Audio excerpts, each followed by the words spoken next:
Finally, I won't have to see your face anymore. Freeloader, get out! Haha.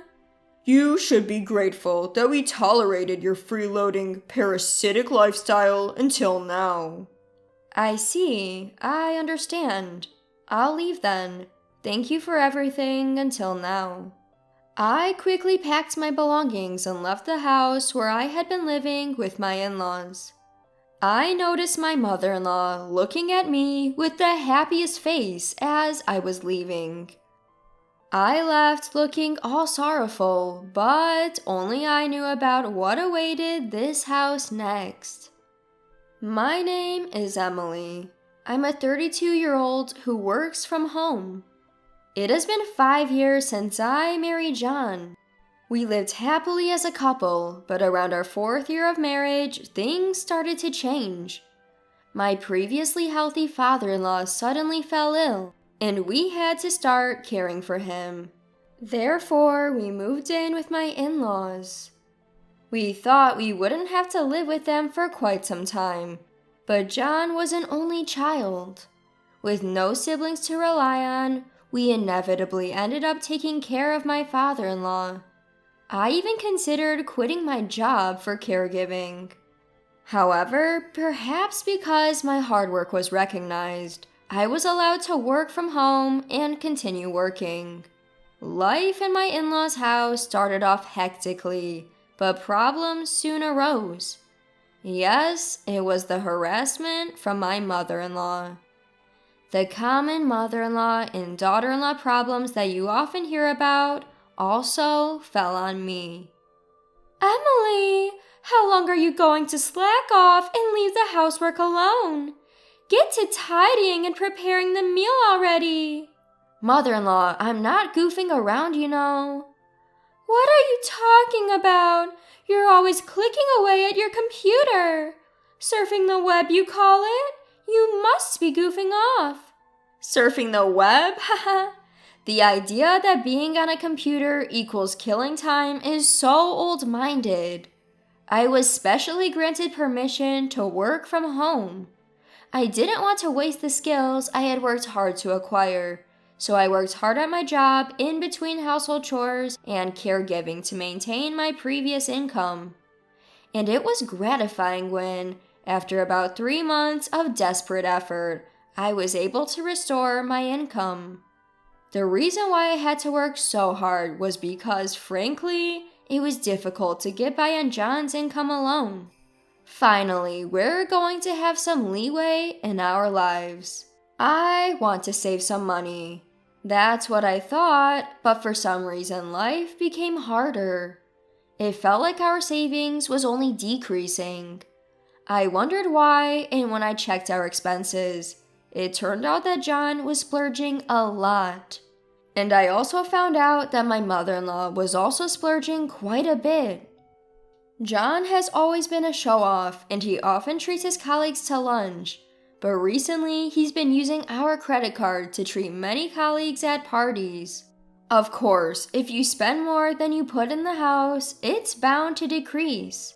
My mother-in-law, for her part, takes up multiple hobbies at the invitation of her friends, and she unhesitatingly uses money for class fees and expenses for socializing. With both my husband and my mother-in-law throwing housework and caregiving duties at me, and splurging as they please, I couldn't take it anymore. As I was covering all the living expenses with my income and couldn't even think about saving, I became anxious and decided to talk to my husband and mother-in-law. Both John and mother-in-law, you seem to be spending a lot of money wastefully lately. We're going to run out of savings at this rate, so could you please hold back a bit on spending? Upon saying this, my husband John and my mother-in-law strongly rebutted. You think I wouldn't care if my colleagues see me as a stingy man? You want me to get looked down upon? It's okay if you're not always the one to treat them. Besides, even if you don't show off sometimes, they won't think you're stingy. I'm always considerate towards the people at my office to make sure we all work well together. You wouldn't understand anything about work. It's fine to treat your colleagues to lunch, But how does taking your colleagues to a girls' bar on your dime relate to work? Aren't you just doing it because you enjoy it? How do you know that? You always come home drunk and happily report it yourself, don't you? That's just how much more fun he has compared to talking with you. Mom, you get it too, right? That's what I meant, haha. I too attend my classes to spend my dwindling time having fun with my friends. Are you telling me to stay cooped up at home? You're such a terrible wife. There's no reason for you, who don't even earn a cent and only do housework, to tell me what to do. Really, what is she thinking? Acting all high and mighty when she's just a housewife. I do work, and you guys know it. I'm earning and contributing to the household, you know. I'm also taking care of your father, not just doing the housework. Don't lie. My mom takes care of my dad, and since you're not even going to the office, you're not earning much, are you? Who the hell do you think you are? Getting all cocky just because you work part-time. Stunned, I was at a loss for words. It seems like this mother-son duo really didn't understand that I was truly working and taking care of the house and father-in-law, all while earning.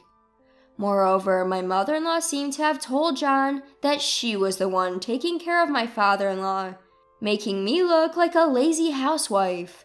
I considered leaving several times, but the reason I refrained was, of course, my father-in-law. My father-in-law has always been very kind to me since I got married to John, and he would always say, "Emily, I'm really sorry that a great daughter-in-law like you has to put up with so much." Father-in-law, I don't mind taking care of you. What are you talking about? I do feel guilty about needing care, but I feel even worse about how my wife and son are treating you. You're being taken advantage of, aren't you? Well, yes. With just John's income, we wouldn't be able to maintain a living. I know that it's all thanks to your hard work that we're getting by. Father-in-law, you knew? It turned out that my father-in-law had been aware of the household situation for a long time. And every time he needed care, he would thank me and speak to me with a kind voice. I loved my father-in-law, and I didn't find taking care of him a burden at all. What if I left this house? I was anxious about who would take care of my beloved father-in-law, so I decided to take care of him diligently until he passed away. And about a year later, my father-in-law passed away. During the funeral of my father-in-law, whom I loved so much, I cried the whole time. Seeing me, my mother-in-law coldly said, "Emily, why are you crying so much?" Without shedding a tear, my mother-in-law showed no signs of grieving for my father-in-law. So of course I replied, "What? My father-in-law has passed away. Of course I would be sad. I've been taking care of him all this time." Upon hearing my response, my mother-in-law exploded in anger. "Gosh, as if I didn't take care of my husband at all!" In reality, my mother-in-law heartily took care of my father-in-law. She took advantage of me, doing neither housework nor caregiving, and claimed she was too busy with her hobbies. Despite that, she always found the time to go out. She played the part of the poor mother-in-law being bullied by her daughter-in-law, even pretending to cry in front of relatives. From the outside, it seems like I was a terrible daughter-in-law, to the point where people said, "Please stop being so harsh on your mother-in-law." Some even sided with her and blamed me. I was merely grieving the death of my father-in-law, yet even strangers blamed me. It pissed me off. I chose to stay away from our relatives. Then John, having noticed me, approached me to complain. "So, you embarrassed my mom in front of our relatives, huh?" "What are you talking about? I don't understand. I was just crying and grieving your dad's death. Then your mom came up to me making snide comments. That's all." "I heard you were talking as if she did nothing for my dad." I didn't say such a thing. I was just talking about how sad I was that your dad, who I had been taking care of, passed away. Maybe it sounded like I was blaming your mom because she didn't do anything in reality. Are you looking down on my mom? No, I'm just telling the truth. And if you're so upset, you should have helped me out. Don't you think you could have taken better care of your own dad? Why are you blaming me too? I have nothing to do with this. Nothing to do with this. You're his own son. Didn't you feel any responsibility to take care of him? I had work. It was your job as a housewife to take care of him. That makes no sense. I have work too, so that's unfair. Our argument heated up and was broken up by panicked relatives. Although the argument ended there, my husband and I didn't speak for the rest of the day. Later, after all the funeral-related matters were settled, a lawyer spoke about the inheritance. I'd like to discuss the will concerning the inheritance following your father-in-law's death. It is written that the rights to the family home and the land will go to his son John, while the remaining money will be split evenly between his wife and his daughter-in-law Emily. What? Why would Emily get a part of the inheritance? I'm his wife, right? If John gets the land and the house, shouldn't the rest of the assets all be mine? Your husband expressed his gratitude to Emily, who dedicated herself to his care. It is his wish to leave her part of the inheritance as a token of that gratitude. This is a decision made by your husband, and it cannot be overturned. So that's it. Oh, I see. Emily was only taking care of him because she was after the inheritance. Why would you say that?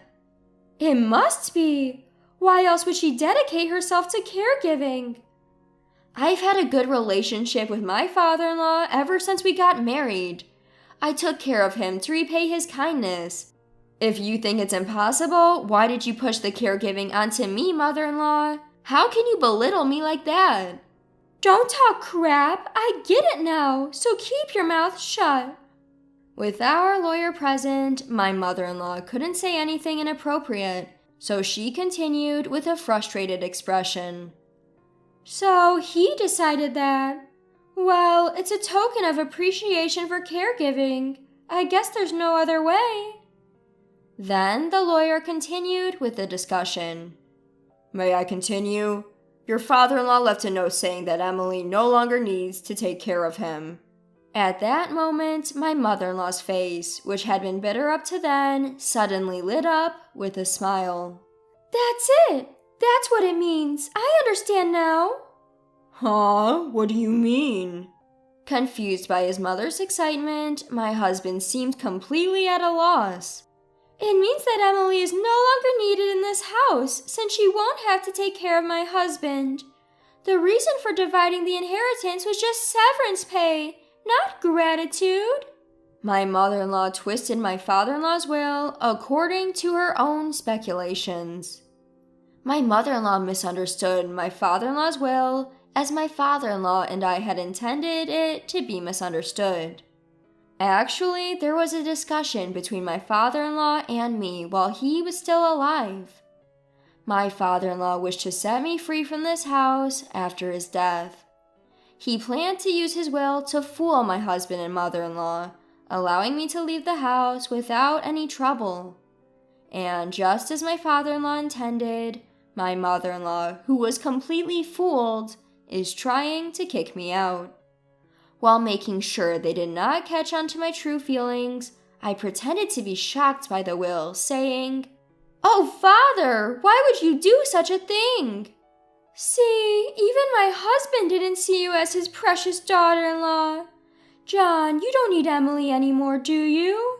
Just divorce her already." John, you wouldn't say something like divorce, right? I looked at John with tearful eyes. After a long pause, Indeed, it seems better to divorce, he finally said. Me, I've received the family property and Mom has got the money. I don't need to worry about care in the future, and I won't have any trouble with Emily. What? I see. That's how it is. Sorry, but could you leave me? Understood. I guess there's no place for me anymore here, I meekly said as I took a piece of paper from my drawer and handed it to my husband. When we had a fight before, there was one time I went to pick this up. That, of course, was the divorce papers. My husband immediately signed the divorce papers. Finally, I don't have to see your face. A freeloader who doesn't work. Get out, haha. Appreciate that I put up with a parasite like you all this time. I see. Okay, I'll leave. Thank you for everything so far. Speaking of which, since the lawyer is here, I want to discuss. It's okay if there's no property division, right? I've received enough from my father-in-law's inheritance. That's right. How considerate of you, Emily. I've been able to live on my earnings. It would be brazen of you to want more. Well, you're right. All right, the discussion is over. Please leave this house as soon as possible. I quickly packed my belongings and left the house where I had been living. My mother-in-law was watching me leave with a joyous face beyond words, not knowing what awaited in this house. After leaving the in-laws' house, I immediately submitted the divorce papers to the city hall. Arriving at the apartment I had rented in advance, I shouted in the wide room alone.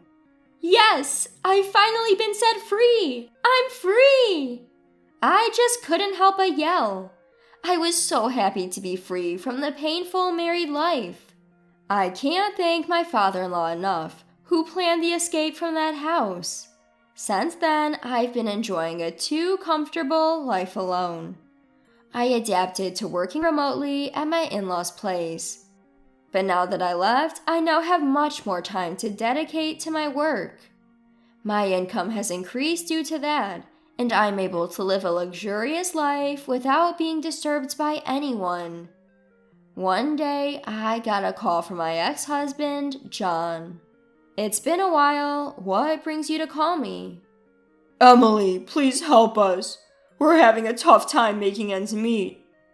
Is this some kind of joke? Weren't you the ones who told me to get lost? Even though we're getting the same salary as before, for some reason we don't have enough money. We can't live like this. Oh dear, haha, that does sound tough. I decided to drop the final bombshell. Well, that's because my salary isn't going into the household anymore. What do you mean? Don't you understand? You couldn't afford your lifestyle just with your salary. All those splurging, and you never noticed? I couldn't afford our lifestyle with my salary alone? Of course not. You've always been squandering all your salary on yourself.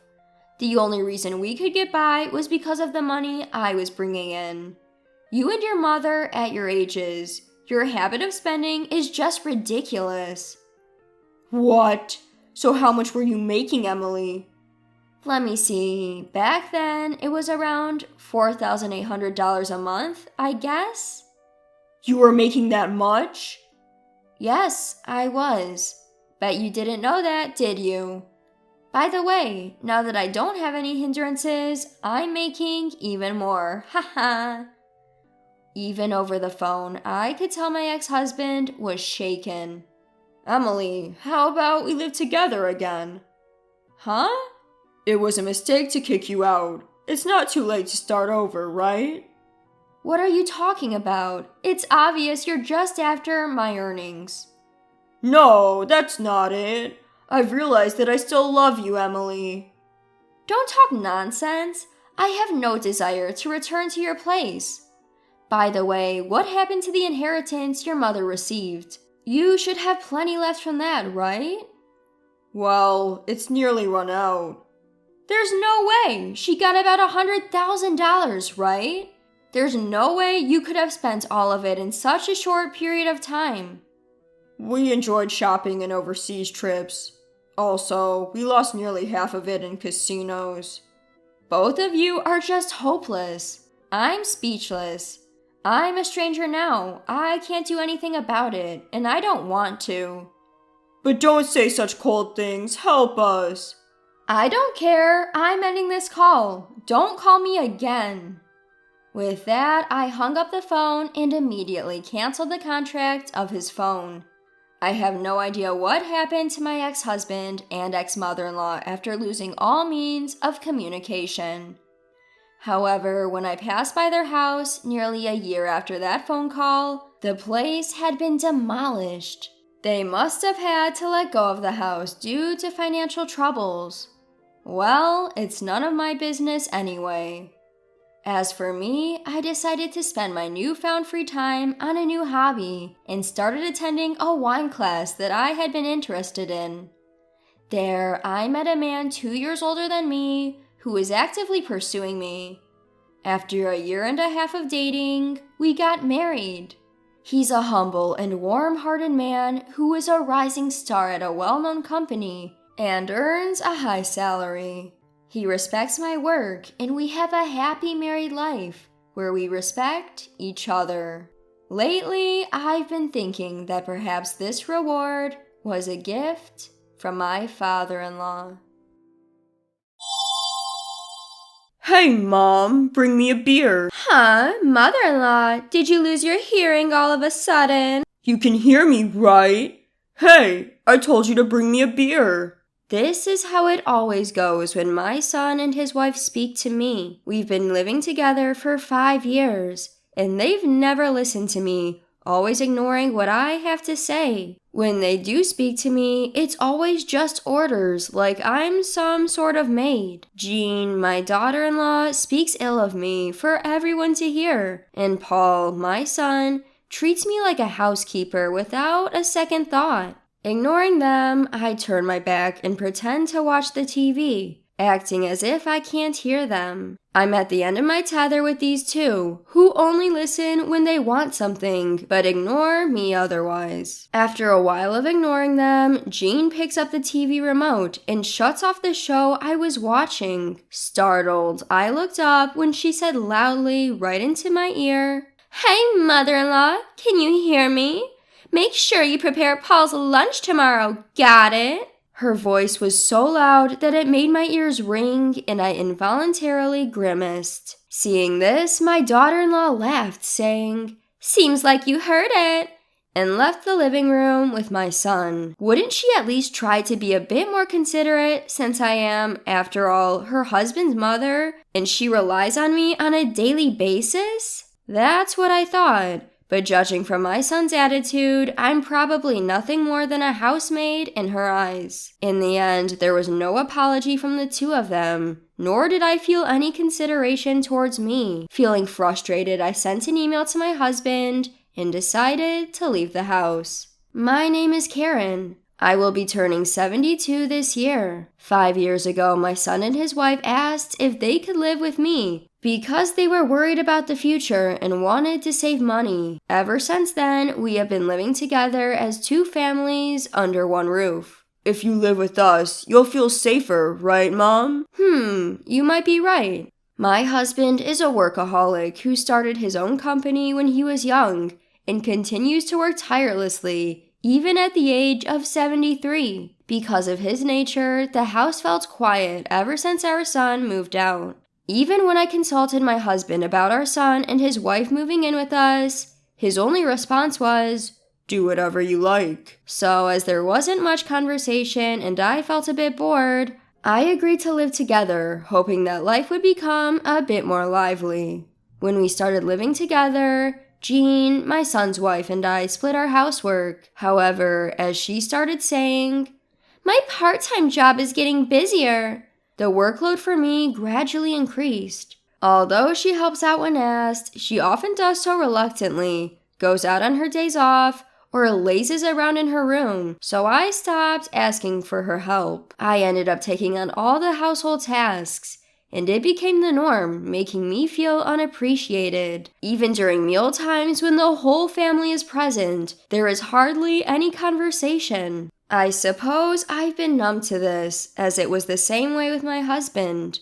One day, while I was preparing dinner for 3 as usual, I received a message from my husband saying, "I'll be late for work. Don't need dinner." This was not unusual, but the problem was with my son and his wife. Dad's coming home late, huh? I don't need dinner either. Oh, I'm going out with a friend, so I don't need it either. Why are you telling me this now? I've already made it, I exclaimed. It's fine, just leave it for tomorrow. Despite it being dinner time, if I didn't say anything, they were about to go without a word. They could have told me if I didn't need to prepare them dinner in the first place. As long as they weren't inconvenienced, they would never even reach out to me first. I couldn't help but complain at their rudeness, but they left without a hint of remorse. What am I working so hard for? In the quiet living room, I was staring blankly at the dinner I had already prepared, which would now go to waste. What on earth am I doing? Thinking about it made me feel utterly exhausted. I covered the still warm dinner with plastic wrap, put it in the fridge, and decided to go to bed. The next morning when I came down to the living room, my husband, who had woken up earlier, apologized, saying, "I'm sorry." As usual, our exchange was brief. It should have ended there, but seeing the look on my face, my husband furrowed his brows slightly and asked, "Didn't Paul and his wife eat dinner?" "Huh? No, they said they didn't eat dinner and went out." "I see." I guess he saw the dinner for 3 in the fridge and asked. I was happy to have a conversation after a long time, so I told my husband about what happened last night. My reticent husband sat quietly, listening to me. After hearing me out, he gently said, "You don't have to push yourself." He acknowledged, "Our son's attitude is getting worse day by day." "But if I don't take care of the house, nobody will, right?" "That doesn't mean you have to overdo it." His words felt like a weight lifting off my shoulders. I realized that I had been pushing myself, and was happy that my husband understood this. My son and his wife aren't small children anymore, so there was no need for me to work so hard. With that thought, my view of the situation seemed to brighten. "I might be late from work again, so you don't need to prepare dinner for me tonight."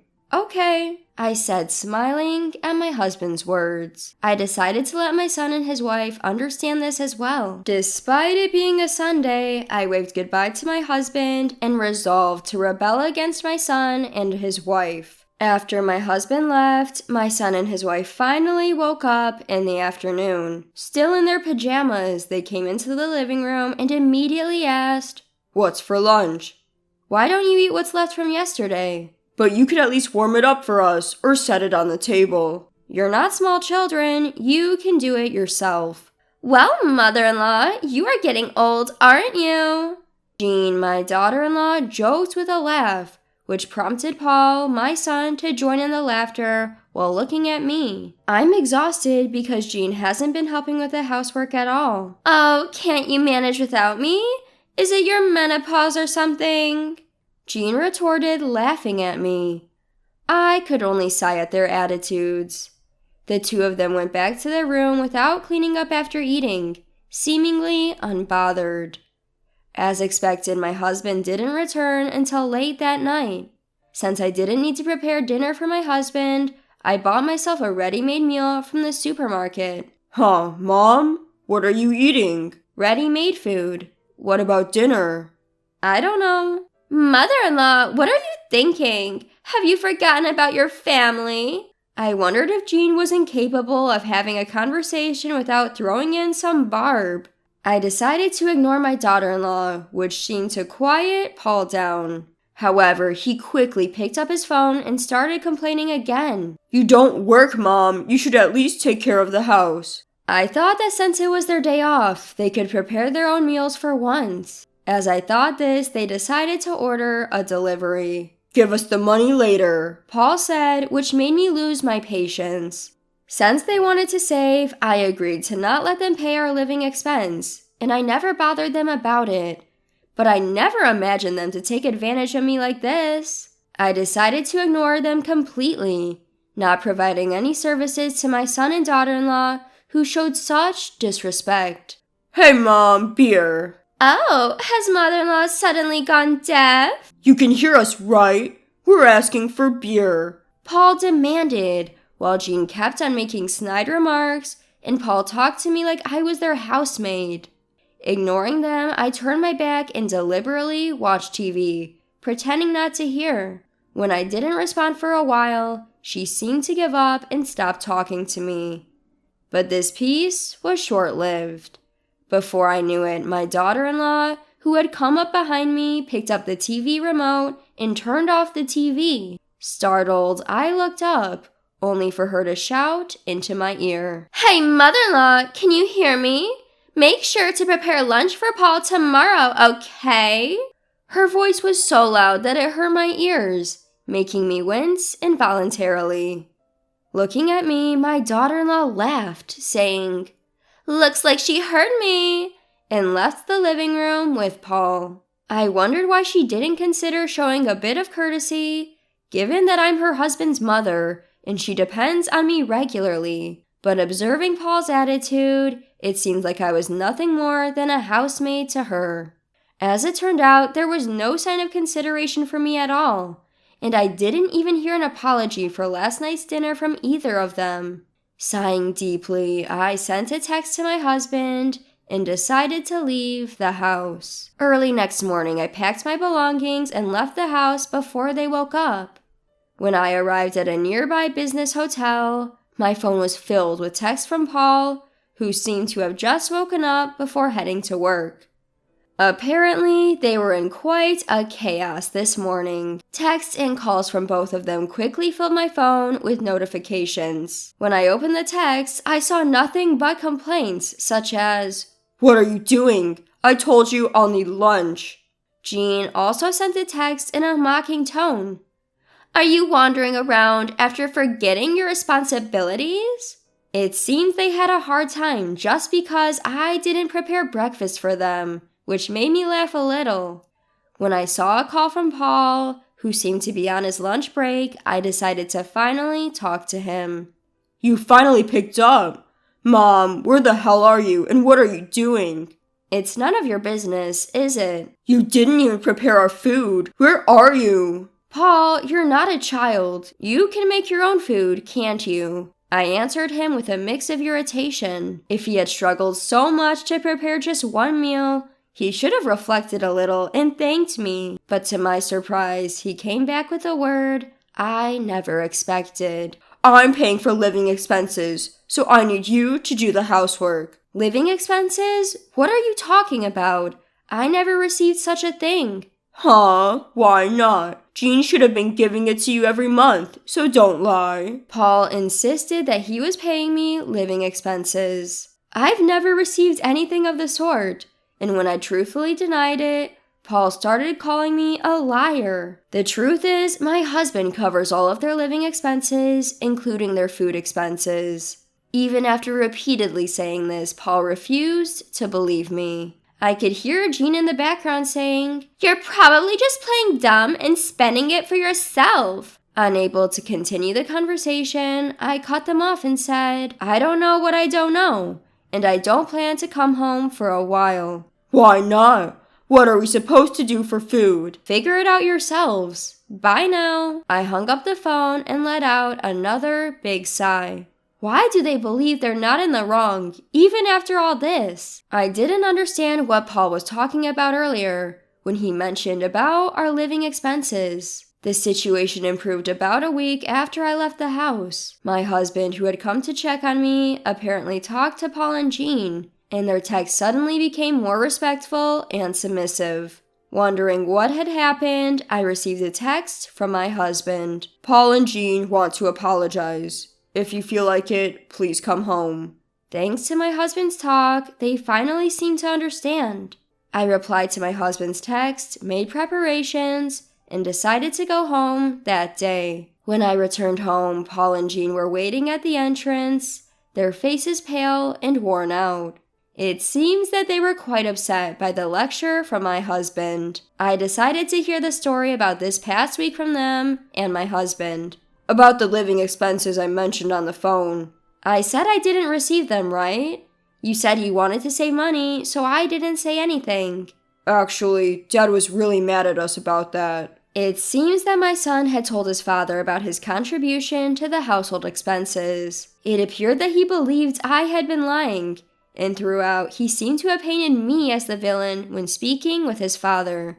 However, when his father explained that there was no way I could be splurging, as I was busy from morning to night with cleaning, shopping, preparing meals for 3 people, and doing the laundry while showing him our household book, he quieted down. You couldn't even believe me?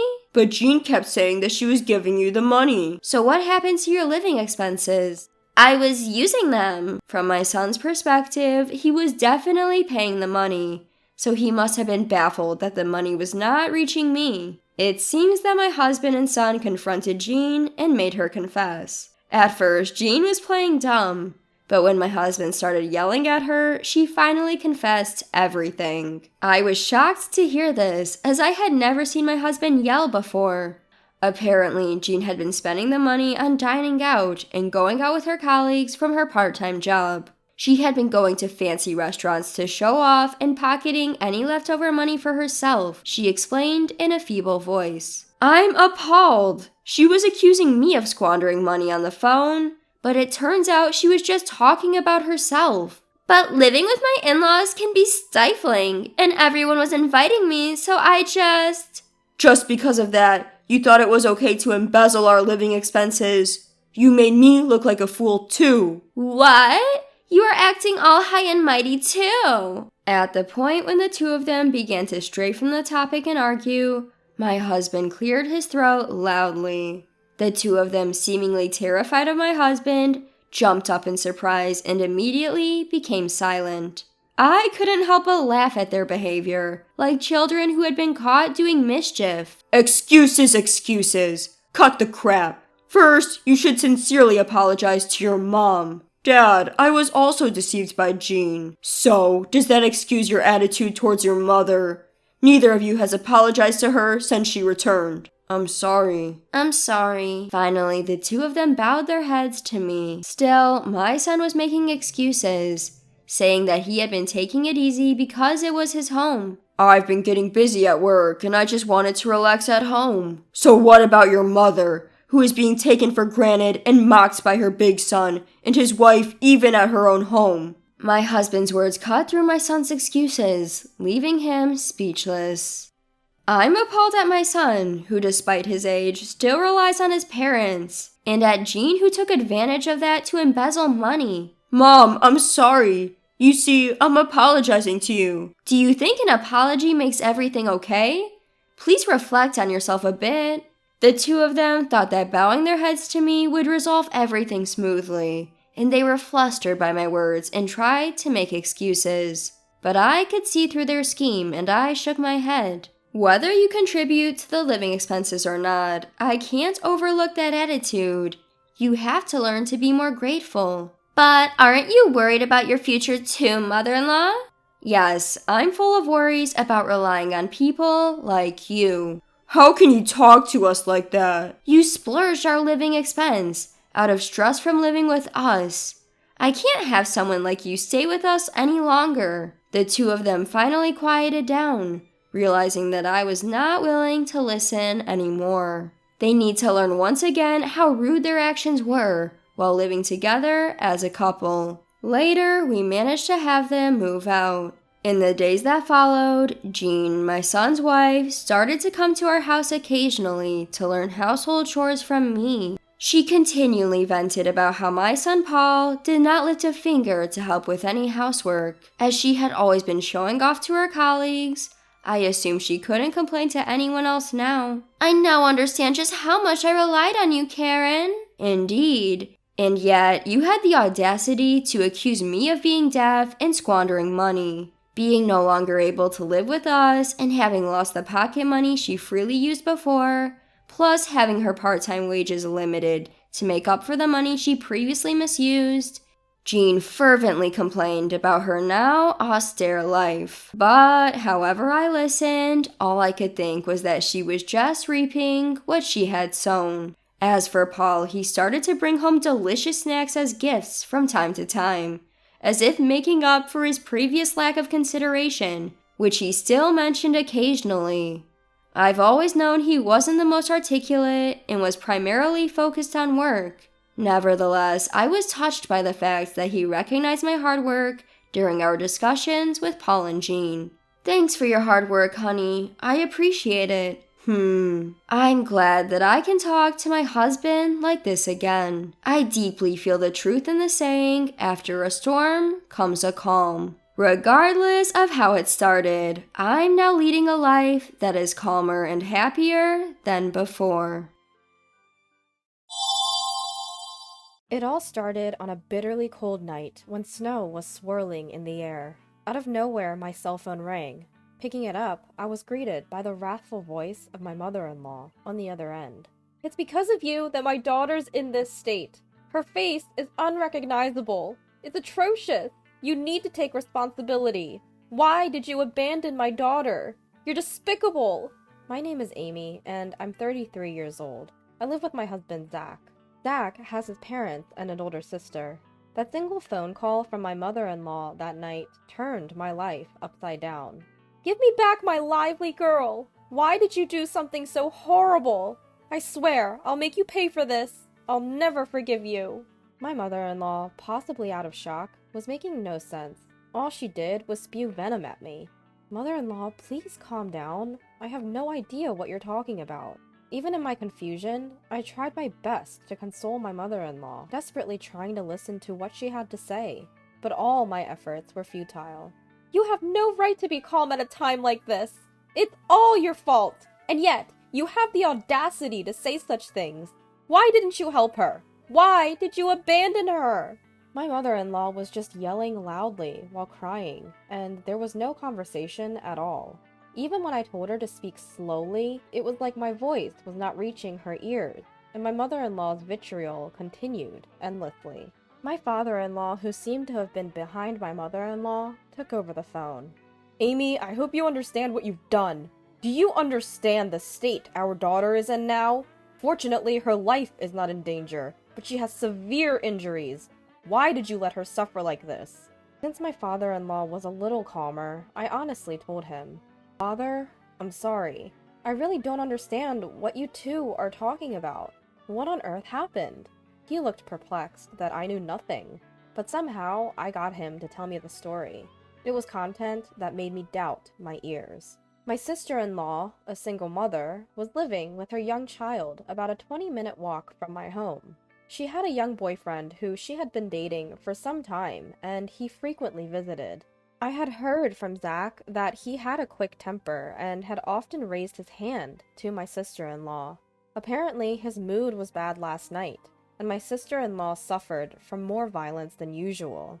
She felt danger to their lives, so she picked up her child in a frenzy and ran out of the house into the falling snow.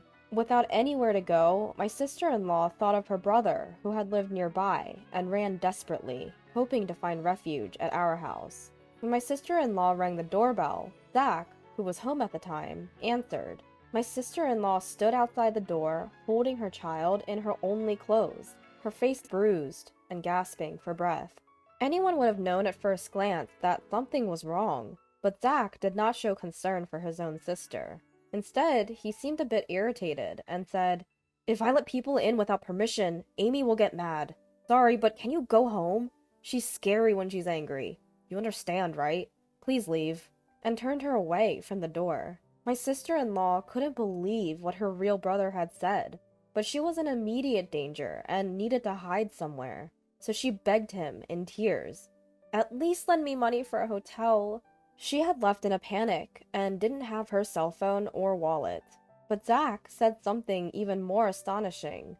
"There's no way I have that kind of money. There's money in the house, but there's no way Amy would let me use it without permission. If I did something like that, she'd divorce me. Sorry, but could you try somewhere else? It's cold, so I'm going in. See you." And he closed the door, coldly sending my sister-in-law away. In utter despair, holding her young child, fearing that the two of them would freeze to death, she trudged back through the snow and reluctantly returned home, only to be met with even worse violence from her enraged boyfriend. My sister-in-law was beaten until her face was unrecognizable, and the child was kicked and lost consciousness. She tried to stop him by clinging to her boyfriend, but the violence only escalated, and her screams echoed through the neighborhood, along with the sound of breaking dishes and things being destroyed. A passerby who heard this and realized something was wrong reported it to the police. After that, my sister-in-law and her child, who had been beaten all over and collapsed, were found and immediately taken to the hospital in an ambulance. Now, although they are conscious, they are seriously injured and have been hospitalized with a prognosis of 1 month for full recovery. I got home late last night because of work, and my sister-in-law did not come after I got home. If I had been there, I would have never turned her away. If I had seen my sister-in-law in that state, I think I would have immediately judged it to be dangerous, let her in, and then called the police. I don't understand why it is believed among my in-laws that I was the one who turned her away. And on top of the shock that such a terrible thing happened to my sister-in-law, I couldn't organize the reality that my in-laws were crying and blaming me for this, and I was very confused. Despite my father-in-law's relentless accusations, I knew I had to clear up the misunderstanding. Frantically, I explained. I wasn't home when sister-in-law came by. I worked late last night at the cafe I run. Had I been home, I would have noticed her unusual behavior and let her in. I would never turn her away. Please give me some time to figure out what happened. Although he wasn't convinced, he seemed to cool down and hung up the phone. That day, I was working late at my cafe, developing a new menu. I had informed Zach about the expected time I'd be home, but I ended up working longer.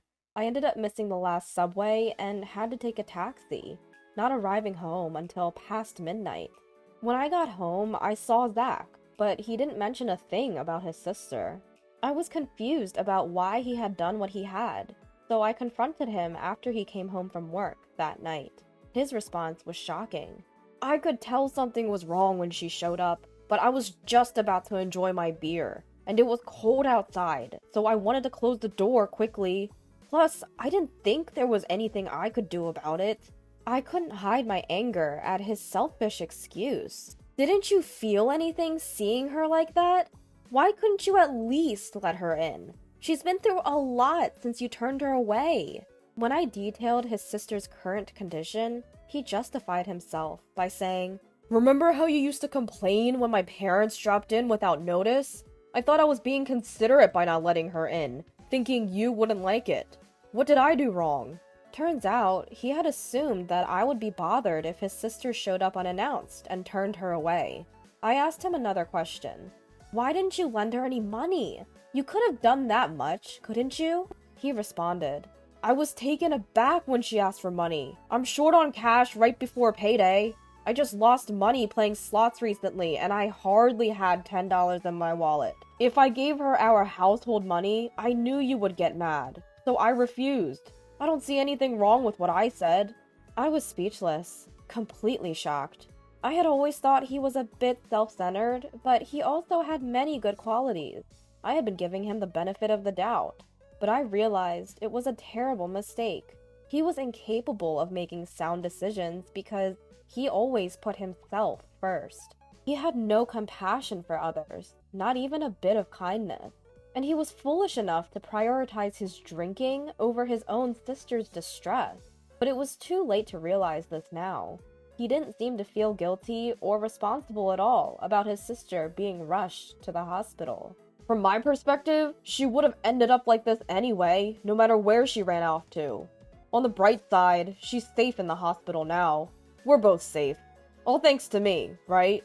He was talking about it as if it was someone else's business. His heartless remarks were making me feel like I was losing my sanity, so I decided not to talk to him any longer. Holding back my anger, I reported to my father-in-law about Zach's irresponsible behavior towards his sister the previous night. Upon hearing my words, Zach's father lost his composure. In a fit of rage, he exclaimed, "There's no way my Zach would do such a thing to his own sister! You're lying! Stop making up stories, Amy! Are you trying to make Zach the worst just to escape your own guilt? If you're going to spew such nonsense, then show me some proof." He refused to listen to me at all, and again blamed me for everything. I endured his accusations while desperately trying to figure out how to prove my innocence. If things remained this way, I would be branded a monster, while Zach, the real culprit who drove his sister away, would live on without any sense of guilt or retribution. This was a situation I could not tolerate. I remembered that my sister-in-law had arrived at our home around 9 p.m. that night. After much thought, I found something that could prove my innocence. My shop was equipped with a security camera. The footage clearly showed me working alone until around 11 p.m. that night. Armed with this footage and another piece of evidence, a taxi receipt that showed the time I got home, I went to my in-laws and proved that I wasn't at home at the time. I was at my shop when your daughter came home. Do you believe me now? It was probably something they didn't want to believe, but faced with clear evidence, they had no choice but to accept it. Zach's father, his hand trembling, muttered, "So, Amy wasn't home then." Despite their shock, Zach's parents hurriedly called him in to uncover the truth about that night. The moment he arrived, they fiercely demanded, "Why did you drive your sister away?" Just as he had done with me, Zach tried to deflect all blame onto me, claiming that he thought I would dislike having his sister in our home. Hearing this, his father said, "We already know that Amy wasn't home at that time, but your sister says she saw a woman in the house. How do you explain that, Zach?" I was speechless. If there was another woman in our home at 9 p.m., there was only one possible explanation. Wait, Zach, what is going on? Who is this woman? I asked him, my voice shaking. Zach's face turned pale as he squirmed under the questioning from both his parents and me, until he finally confessed everything. When I told him I would be late because I was working on a new menu, he saw it as an opportunity to bring his mistress home. He knew I often came home after midnight when I was immersed in my work, so he felt safe in inviting her over. When his sister suddenly showed up, asking to be let in, he panicked and drove her away for fear of his affair being discovered. "You fool! Not only did you betray Amy, but you also left your only sister out in the snow! What were you thinking? Why didn't you lend her any money? Explain yourself!" His father's anger was overwhelming, and Zach confessed the real reason he hadn't given her any money. He actually had plenty of spending money left, but he didn't want to lend it because then he wouldn't be able to buy the bag and shoes he wanted to give his mistress. He didn't want to upset his mistress for the sake of his sister, so he wanted to get rid of her quick, which led to shutting the door on her, Zach admitted. I was furious, but Zach's parents were even more so. "Before being a brother or a husband, you lack basic human decency. It's our responsibility as parents that you grew up to be this kind of person. But we cannot tolerate this and maintain our relationship. From today, we are cutting ties with you. Don't ever show your face to us again." Zach's father disowned him. In a similar vein, I added, "I'm divorcing you. You cheated on me and put your sister's life at risk by leaving her out in the snow. I can't live with someone like you anymore." Zach was shocked at being disowned and confronted with a divorce, all at once, and started begging for forgiveness, crying, I'm sorry! I won't do it again! Please forgive me!" He clung to his father's leg, but his father simply shook him off. "What you did is the absolute worst thing in our eyes." His parents and I never forgave Zach. Apparently, he had been having an affair with the other woman for a year now. The mistress was a coworker at Zach's company, who he'd been secretly bringing to our house when I wasn't around. It was infuriating to learn I'd been betrayed behind my back for so long. Zach even tried to blame his treatment of my sister-in-law on me, which only added to my anger, so I had no second thoughts about divorcing him. I made Zach sign the divorce papers and immediately submitted them. Right after, I headed to a law firm, hired a lawyer, and filed for substantial damages from both Zach and his mistress. I also called Zach's boss, who had been our matchmaker at our wedding, and reported through my tears that we were getting a divorce. I told him everything about Zach's affair and his mistress. Zach's boss, a man who despised anything against human decency, had repeatedly told Zach at our wedding to never betray his wife. As expected, he was furious when he learned about Zach's infidelity. Word reached upper management, and on his boss's advice, Zach was transferred to a branch office in the countryside. His mistress was moved to a different department where she was made to sort documents all day. However, my sister-in-law's revenge against the two was even more ruthless. Still suffering from the after effects of her injuries, she deeply resented Zach's actions that day. To vent her hatred, she did something even more extreme than what I did. By coincidence, she was working at one of Zach's company's clients and knew some of Zach's colleagues. Using her connections, she revealed and spread within the company the cruelty she and her child had suffered that day. The company's employees, who had thought the divorce was due only to the affair, were shocked to learn the truth.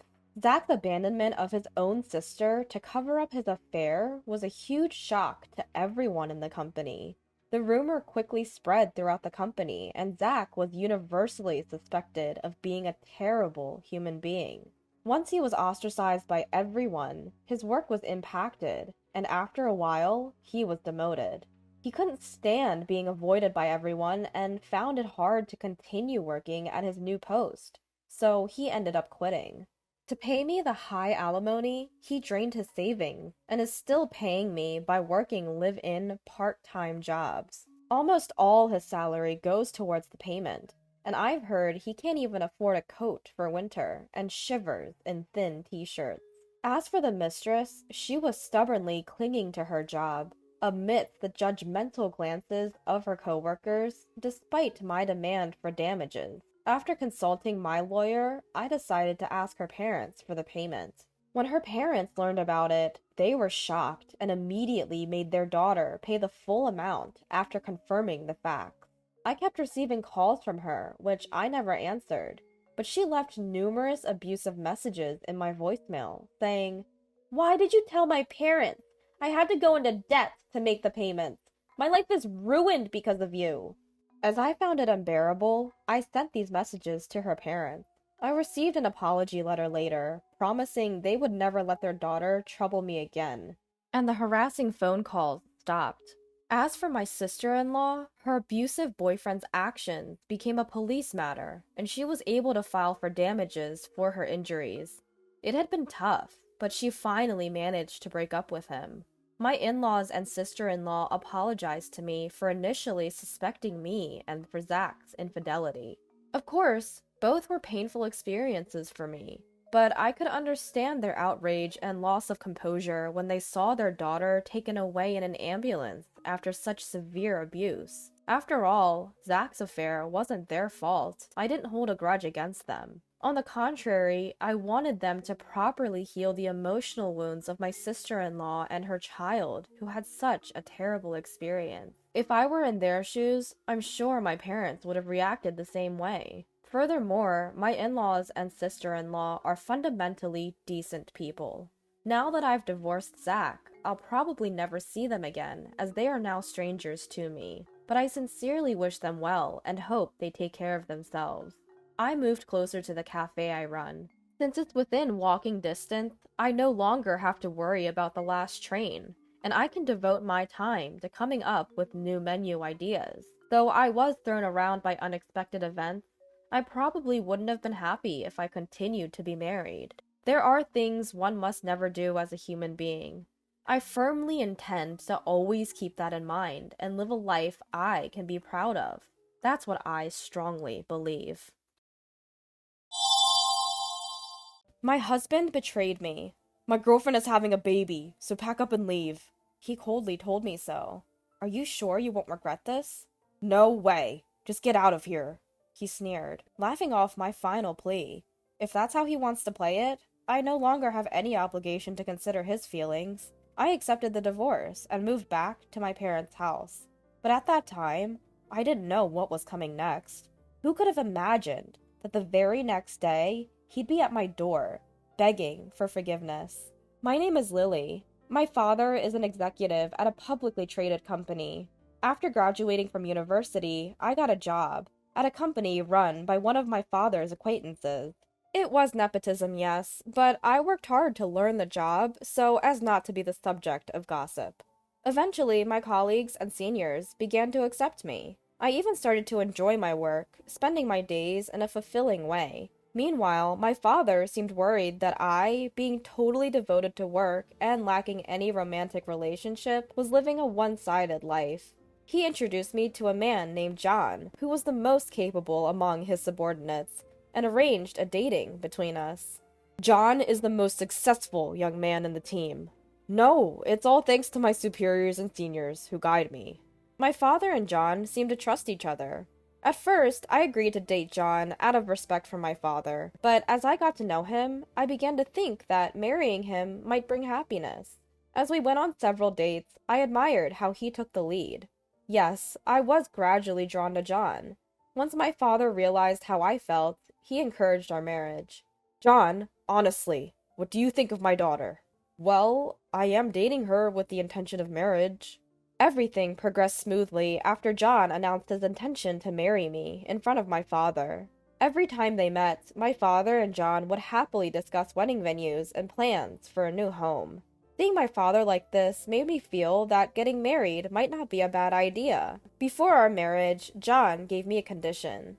I want you to quit your job and become a full-time housewife.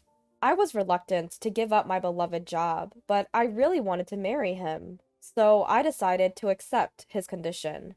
As soon as we got married, John's attitude towards me changed.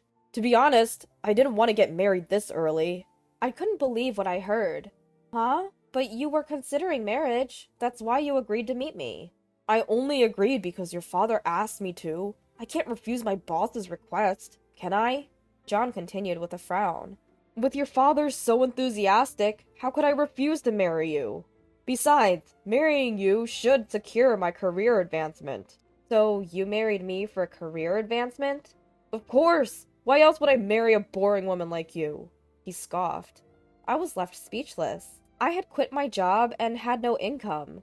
I had lost my confidence and couldn't retort. Eventually, he stopped coming home and began to frequently go out drinking. When I asked where he was going, he simply said, "It's none of your business." From the perfume he smelled of when he came, it was clear he was seeing women nearly every night. Yet he showed no signs of having an affair with a particular woman. It was probably just business related. I convinced myself. As the wife of a capable man, I thought I had to tolerate this kind of behavior. I tried not to think about it as much as possible. Still, it was a fact that I was struggling with a marriage full of forbearance. I wanted to spill all my troubles to someone, but having quit my job and distanced myself from my friends, I had no one to confide in. If I turned to my family, my father would surely worry excessively, and it might affect John's work. I had no choice but to suffer in silence. Around this time, John was promoted to a division manager at an unusually fast pace. I was glad I hadn't brought up anything strange to my father. Hearing about his promotion was a relief to me. With the promotion confirmed, John had been in good spirits at home lately. Although he still rarely came home, the reduction in his sarcastic remarks and criticisms alone was a blessing.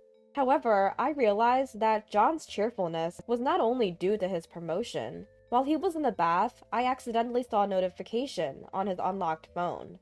I had so much fun today. I miss you already, even though we just parted. I'm looking forward to our sleepover this weekend. It was a message filled with heart symbols. A message clearly from someone he was having an affair with. The text read, "This weekend is a sleepover." He had told me, "I won't be home this weekend due to a business trip." After confirming John's infidelity, I checked the name of the sender. The sender of the message was someone named Kathy. Afterwards, I decided to find out who Kathy was. Fortunately, John seemed to have no idea that I knew about the affair. He continued to exchange lovey-dovey messages with Kathy without even setting a lock on his phone. From their messages, I was able to determine Kathy's address and full name. Kathy Brown? The name rang a bell, but where had I heard it? As I was desperately trying to remember, a photo of the two of them was sent to John's phone. When I saw the picture of Kathy, I inadvertently let out a gasp. Kathy was the daughter of the president of one of our clients. I had met her once at a company party, and her flashy dress had left a deep impression on me. I couldn't believe that John's affair was with Kathy. It was hard to believe, but the photo, name, and place all matched. There was no doubt about it. But Kathy, I remember the rumors about her. I had to tell John the truth. I told him I had something important to talk about and asked him to come home early. Unusually, John came home without protest and started talking before I could say anything. "I actually have something to tell you too," John said with a solemn look on his face. "My girlfriend is pregnant, so I've decided to leave you and be with her." What? He had taken the initiative before I could talk to him. His girlfriend must be Kathy. But she's pregnant? To my surprise, he said, "It's already decided. I've always been appeasing your father, but after meeting her, I realized how pointless my marriage life with you was. She is the one who's suitable for me, not a woman like you who has nothing to offer. She has everything." "So, you're divorcing me?" "Yeah, that's right. You need to leave this house." I asked John, thinking it was my last chance. "Are you sure about this? You won't regret it?" At that, John burst out laughing. "Regret? There's no way, right? Let me tell you something good. My girlfriend is the president's daughter. She's in a different league from your father, who's just an executive." "Didn't you respect my father?" "Respect? That's just a pose for promotion. If I marry her, I'll become the next president of her company. I can quit my current job anytime, huh? In other words, I no longer need to butter up your father." I don't mind if he ridicules me, but I thought he would be sincere about my father and his work. I can't believe he didn't even have that much sincerity. The moment I found out that, my feelings towards John cooled off. So, I won't say anything anymore. Do as you like. "Yeah, I'll do what I want to do. You don't have to tell me to do." "Huh."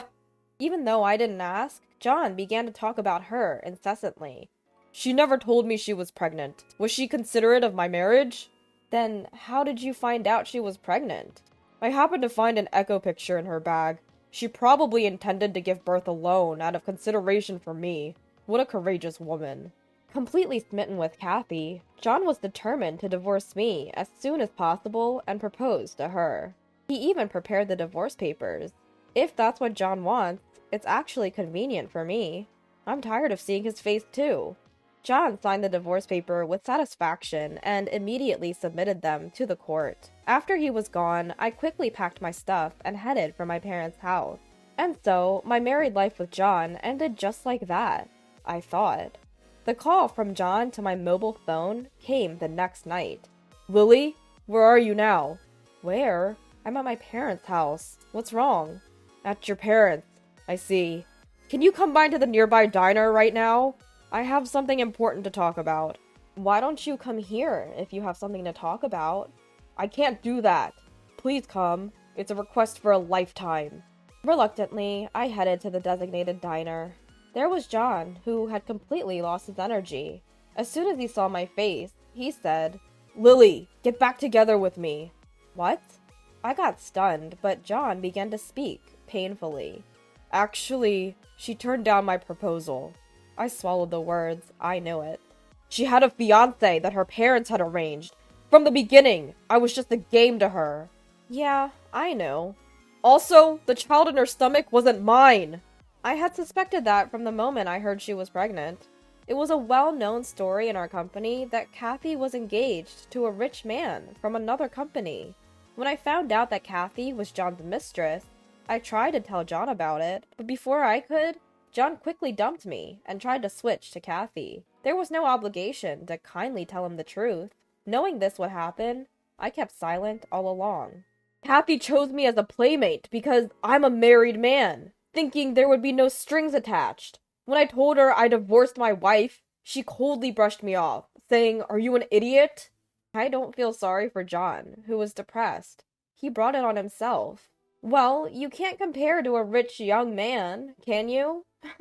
Then John looked at me in surprise. "How did you know that Kathy's fiancé is a rich young man?" I told John that Kathy is the daughter of our company's client. No one in the company doesn't know that Kathy is engaged to a rich young man. I never dreamed that you and Kathy were having an affair. You knew? Why didn't you tell me? I was going to tell you when I noticed you were having an affair with Kathy, but before I could, you told me to get out. Was that the important talk at that time? That's why I asked. Don't you regret it? You scoffed at me and answered, I don't.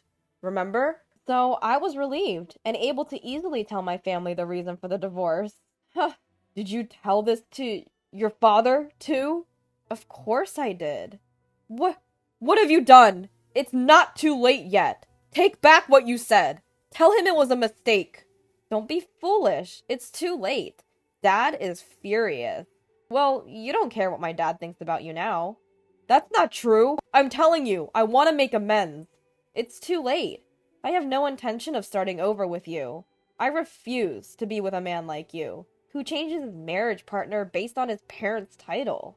But, besides, your true nature is already exposed to my father. I've told him everything, including when you said, I can quit my current job anytime. Is that a lie? Actually, my father said, if so, I don't mind if he resigns right away. But I thought I could get into Kathy's company at that time. Haha, you're full of regrets. I told you to listen to my advice. I really regret it. So, could you give me another chance? Looking at John begging for another opportunity, I coldly declared, there are no more chances. It's your responsibility to take charge of what you've done. I added more fuel to the fire while John was feeling down. Oh, by the way, I finished reporting to my parents, so please, leave our house soon. What? You've been telling me to get out, but that house is what my father bought for me. The title should be in my name. Wait! I'm in trouble if you tell me to leave. Either way, you're going to move out soon. So what's the big deal? What do you mean? Let me see, you haven't been informed yet. You are being removed from your post in New York. What did you say? You're being relocated to a remote area. At least be grateful that they didn't fire you. My father, who was furious about my divorce, took a quick action. He immediately arranged for John to be transferred to a remote area far from New York. It was also a well-known department for layoff candidates. That's a mix of private and public issues. That's not true. Of course, my father was angry about our divorce, but the reason he removed you from the career track is for another reason. You don't have company loyalty or personal integrity. My father calmly judged that such a person should not be in the upper management of the company. You don't mind if your husband is driven to such a remote area? Ex-husband. You and I are strangers now. Lily, don't say such cold things. Aren't you getting lonely on your own? Huh? How naive can you be? You've been saying that you've been putting up with our married life, but it's the same for me. I've been turning a blind eye to your verbal abuse and affairs because I didn't want my father to be sad. I feel refreshed now that I'm released from that. Lily, don't say that. Help me. Shut up. Do your best in your unwanted duties in the remote area. I left my seat without listening to his words, and I left the diner without looking back once. I was wondering why I had been with such an insincere and pathetic man until now. Afterwards, I got help from a lawyer introduced by my father and got division of property. John, who wanted to hang on to the company somehow, paid the full amount immediately by using up his savings. I was grateful that I quickly received what I could get and completely cut ties with John. He, who had his savings depleted by the payment of damages, seems to be leading a rather simple life in the remote area. The most successful young person? That was a thing of the past. There's no trace of him now, and he seems to have aged all at once. On the other hand, I have been living a leisurely life since I broke up with John. When my previous company found out that I was divorced, they asked me, "We really want you to come back." They recognized me, not because of my father's connections. I was moved by that and decided to return to work. I've always liked my job, so I had no hesitation about going back. Perhaps because my father feels guilty about introducing me to a good-for-nothing man, he keeps bringing me potential suitors. But I'm turning them all down. If a good person appears someday, I might feel like getting married. But for now, I just want to enjoy this fulfilling single life a little longer. I returned to work and worked hard, so I have plenty of money. The life of enjoying both work and private life to the fullest seems to continue for a while. My name is Jenna, and I've been married for 3 years now at the age of 30. My husband, Seth, who's 32, works at his family business. His family owns a wholesale liquor company where his father is the president and Seth serves as the director. Ever since we got married, I've been working there as well as an office clerk.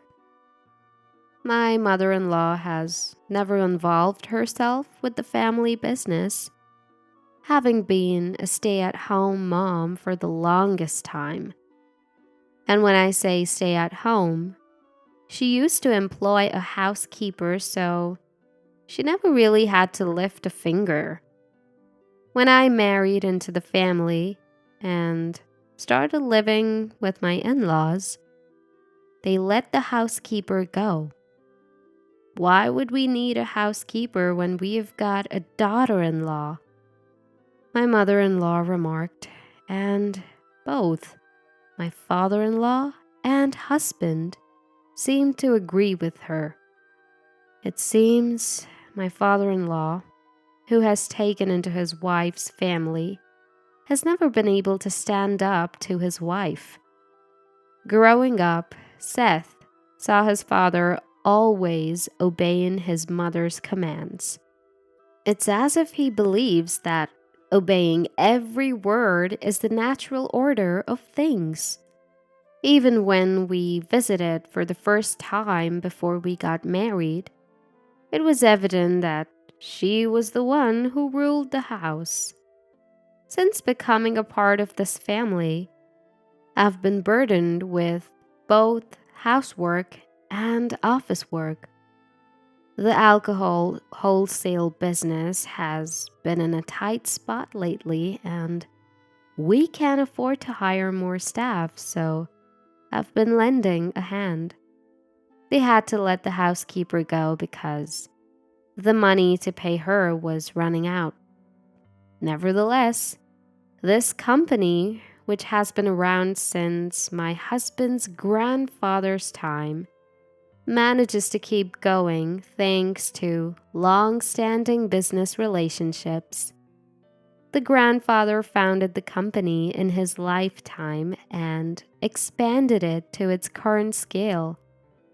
There are about 10 employees who handle sales and deliveries, even delivering quite far away. The grandfather, having no son of his own, had my father-in-law, who was a promising employee, take over the business. He arranged for my father-in-law to marry his only daughter and entrusted the company to them. I never met this grandfather myself, but apparently he was a stern man. Dad is a patient man, Seth often says, praising his father. He never got angry, no matter what was said to him. Grandpa was pretty stern, but Mom is even more so. Seth, who accepts whatever his mom tells him, talks about it as if it's someone else's business. Until we got married and started living together, I couldn't have imagined this side of Seth. While we were dating, he seemed like a bit of a wild one, but at home, he becomes almost invisible. He's also lively and energetic at work, but turns quiet as soon as he gets home. The same is true for my father-in-law, who's bustling at the company, but becomes as quiet as a church mouse at home. I was shocked at first by their transformation, but now I find myself in the same boat. In this house, my mother-in-law is the absolute authority, and no one dares to defy her. When we first started living together, she made a huge fuss because she didn't like the food I made. The dinner I made casually was apparently too spicy for her, and she tossed it into the trash after just one bite. In a panic, I quickly apologized. "I'm sorry, was it too spicy?" My mother-in-law made me stand before her and began her lecture. "Are you trying to make me sick by making me eat something this spicy?" I was petrified by the sight of my mother-in-law's face, which looked like a demon. Seth and my father-in-law stopped eating their meals and sat rigidly, their eyes cast downwards. When I cast a fleeting glance at them for help, I saw Seth's face, even paler than mine. When I looked at my father-in-law, he too had a pale face, just like Seth. From their expressions, I could imagine how terrifying my mother-in-law's lectures were. After enduring more than 30 minutes of my mother-in-law's sermon, I had forgotten why she was angry in the first place. Even my angry mother-in-law seemed to have gotten hungry and ended up eating the meals I made. Seth and my father-in-law have always lived with my mother-in-law, so they've learned to live quietly at home. That's when I started to regret marrying into such a formidable family. When my mother-in-law was a young adult, her father's company was at its peak. An employee who had just been working for the company for a long time spoke nostalgically about it when he was retiring. Apparently, they had more than double the number of employees they have now, and their sales were incomparably higher. My mother-in-law had experienced this prosperous era and finds it hard to lower her standard of living. That's probably why she used to hire a housekeeper and never did any household chores herself. My mother-in-law loves shopping and often goes out, bringing back loads of things. I don't know how much money she spends, but given the company's current performance, it's starting to worry me. Seth and my father-in-law don't say anything about her shopping, so I keep my mouth shut too. If I made an ill-considered comment, I might get a lecture that lasts longer than 30 minutes. Before I knew it, I had started to think like Seth and my father-in-law. For about a year after our marriage, I was fully occupied trying to get used to the lifestyle in my husband's family and the work at the company. By the time 2 years had passed, I was facing a bigger problem. We were unable to have a child. Particularly, in my mother-in-law's mind, was her experience of not having a son in her father's generation and having to take in a son-in-law. She worries that the same thing should not happen in Seth's generation. As we approached our 3rd year of marriage, She started to make sarcastic comments every chance she got.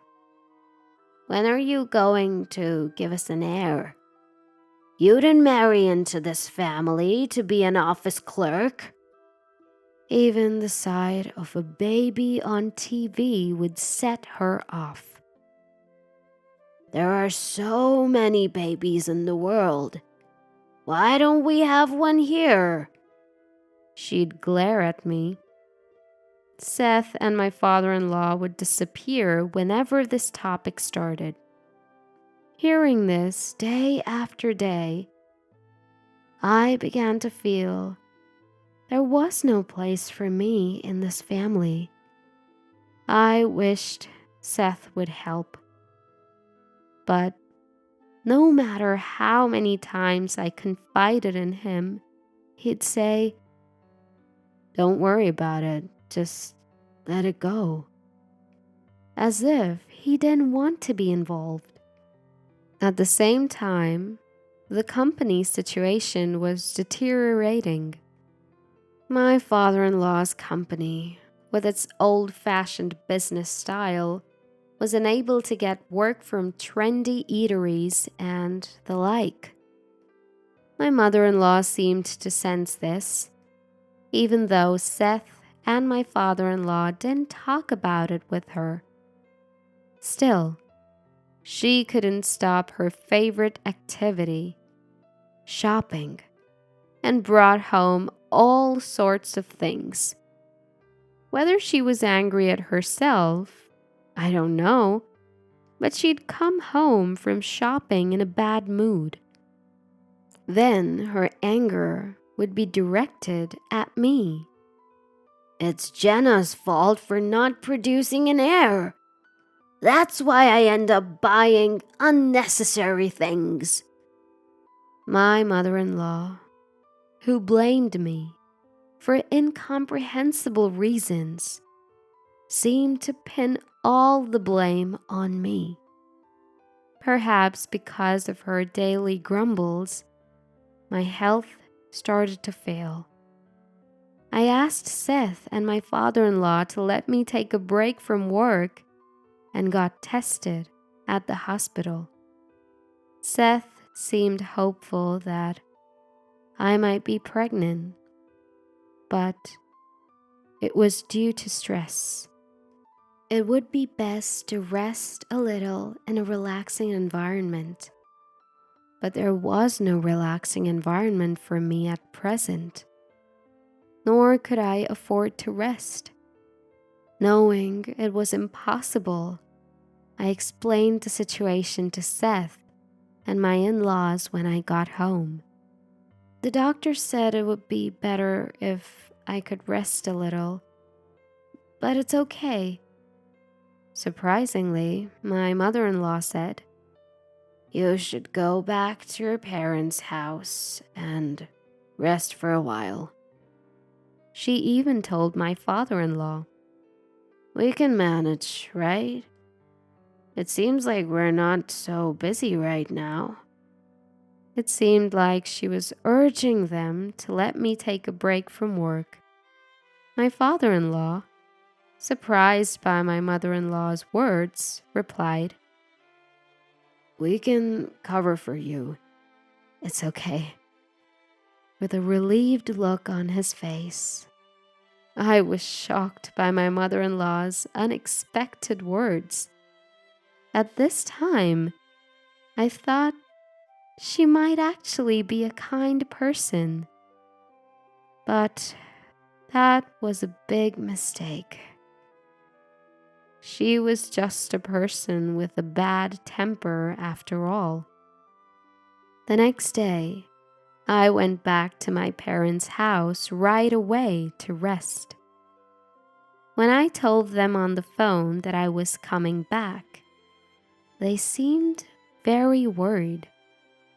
When my mother saw me in person, she said, "You look pale and thin.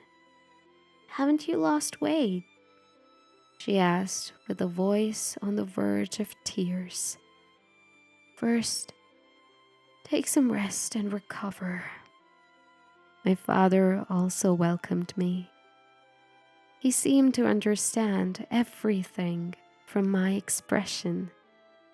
He must have understood that things weren't going well with my in-laws because stress was the cause. I felt bad for worrying my parents by coming back home. My health improved quickly after I returned to my parents' house. Clearly, the environment of my in-laws' house was the cause of stress. About a week after I arrived at my parents' house, my in-laws suddenly showed up.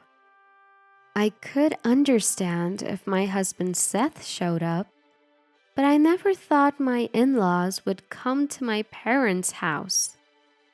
My mother-in-law suddenly started yelling as soon as she arrived. "We're returning this good-for-nothing daughter-in-law who can't even bear an heir. It's up to the parents to take responsibility." Even my mother, who met her at the door, was too surprised to respond. My father rushed to the entrance and challenged her. "I can't let it go if you call my daughter a failure." "What do you mean?" My mother-in-law fought back when my father immediately rebutted her. 3 years into marriage and still no baby. What's more, she is weak and can't work." My mother, finally regaining her composure, counterattacked. "Isn't Seth also responsible for not having a child?" My mother-in-law dismissed her with a snort, making baseless excuses. "There's nothing wrong with Seth. The problem lies with your daughter." My father, maintaining his composure against my mother-in-law's unreasonable remarks, said, "If you insist on that, we'll take our daughter back. Are you fine with Jenna leaving?" I, who didn't want to face my mother-in-law, was watching the situation from a place where they couldn't see me. My father glanced at me for confirmation. The image of Seth flashed in my mind, but I nodded. Seth hasn't visited me once since I came back home, and he can't stand up against his mother's remarks. There's a limit to calling someone a failure or trying to return them like some defective product. "From now on, we'll have no relation with you. Please remember that," my father responded very politely. My father-in-law, hiding behind my mother-in-law, seemed like he wanted to say something. However, my mother-in-law cut him off. "We'll send the failure of a daughter-in-law's luggage later. We'll hire a divorce lawyer too." With that, my in-laws, who glared at my parents, left. Why didn't you say something more to such rude remarks? My mother, this time, turned on my father. Calming her down, he said, "There's no use talking to that woman. Don't worry. We'll make her realize her mistake through our actions, not words." My mother, not understanding what my father meant, was still furious. I, however, understood immediately. My father-in-law also knew, which is why he tried to say something. My father runs a restaurant chain and has a business relationship with my father-in-law's company. As someone who used to work in administration, I knew this. In fact, it was my father who introduced me to Seth. He had been doing business with my father-in-law's company since the time my grandfather-in-law was the president. My father's company, which started from a single store and struggled at first, received help from my grandfather-in-law. To this day, with a significantly larger number of stores, he procures all the alcohol and beverages from my father-in-law's company. To be honest, it seems cheaper to source from elsewhere, but they continue trading out of gratitude to my grandfather-in-law. Given that my father's company also runs an affiliated pub, it's a big account for my father-in-law's company. My mother-in-law, who didn't know about this, was able to maintain her attitude towards my father. The next day, my father called my father-in-law's company and told the person in charge, "We're ending all transactions with you." The flustered person in charge immediately reported to my father-in-law and Seth. My father-in-law, who had not anticipated that all transactions would be stopped, finally lost his temper with my mother-in-law. "Because of you, we have lost a major business deal." The normally gentle father-in-law's fury and the loss of a major deal seemed to have shocked my mother-in-law. "What? It's because of me?" My father-in-law explained to my mother-in-law that I am the daughter of a major client. When Seth and I got married, this was brought up, and my father-in-law thought my mother-in-law remembered it. She, who didn't care about business, had completely forgotten and only then remembered. "Now that you mention it, I vaguely recall something about it when Seth was getting married." Finally, grasping the severity of the situation, my mother-in-law was flustered. Seth also lashed out at her. "What were you thinking? Deciding on Jenna and my divorce on your own?" I had reported to Seth about my mother-in-law demanding a divorce from me. "I don't want a divorce. Moreover, if things continue this way, our company will collapse." Given that my father's company is a large client and profitable, if the transactions stop, they wouldn't be able to manage the business. Presently, all trading partners are demanding lower prices and they're hardly making any profit. My father's company, due to the relationship between my grandfather-in-law and my father, hadn't requested any price reduction.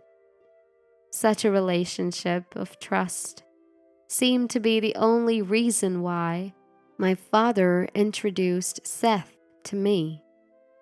That evening, my in-laws and Seth came to my parents' house, but my father did not allow them inside.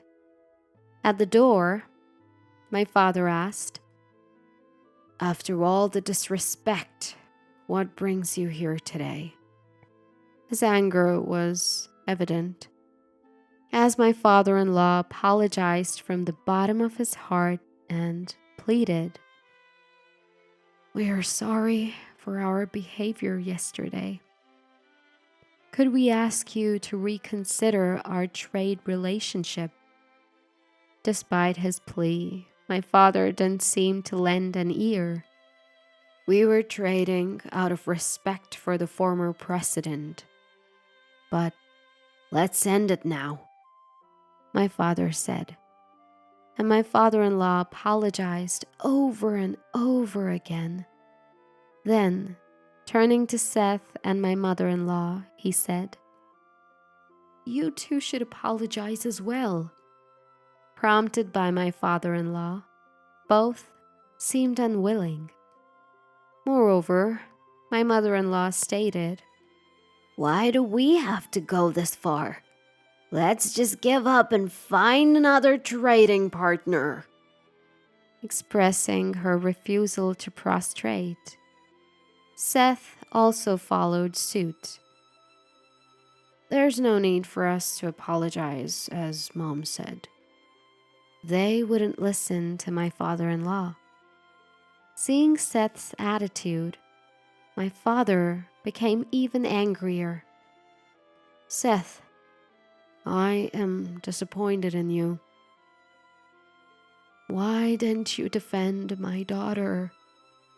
At my father's words, Seth couldn't respond and kept his gaze low. "Because you always do whatever my mother-in-law says. I've been suffering."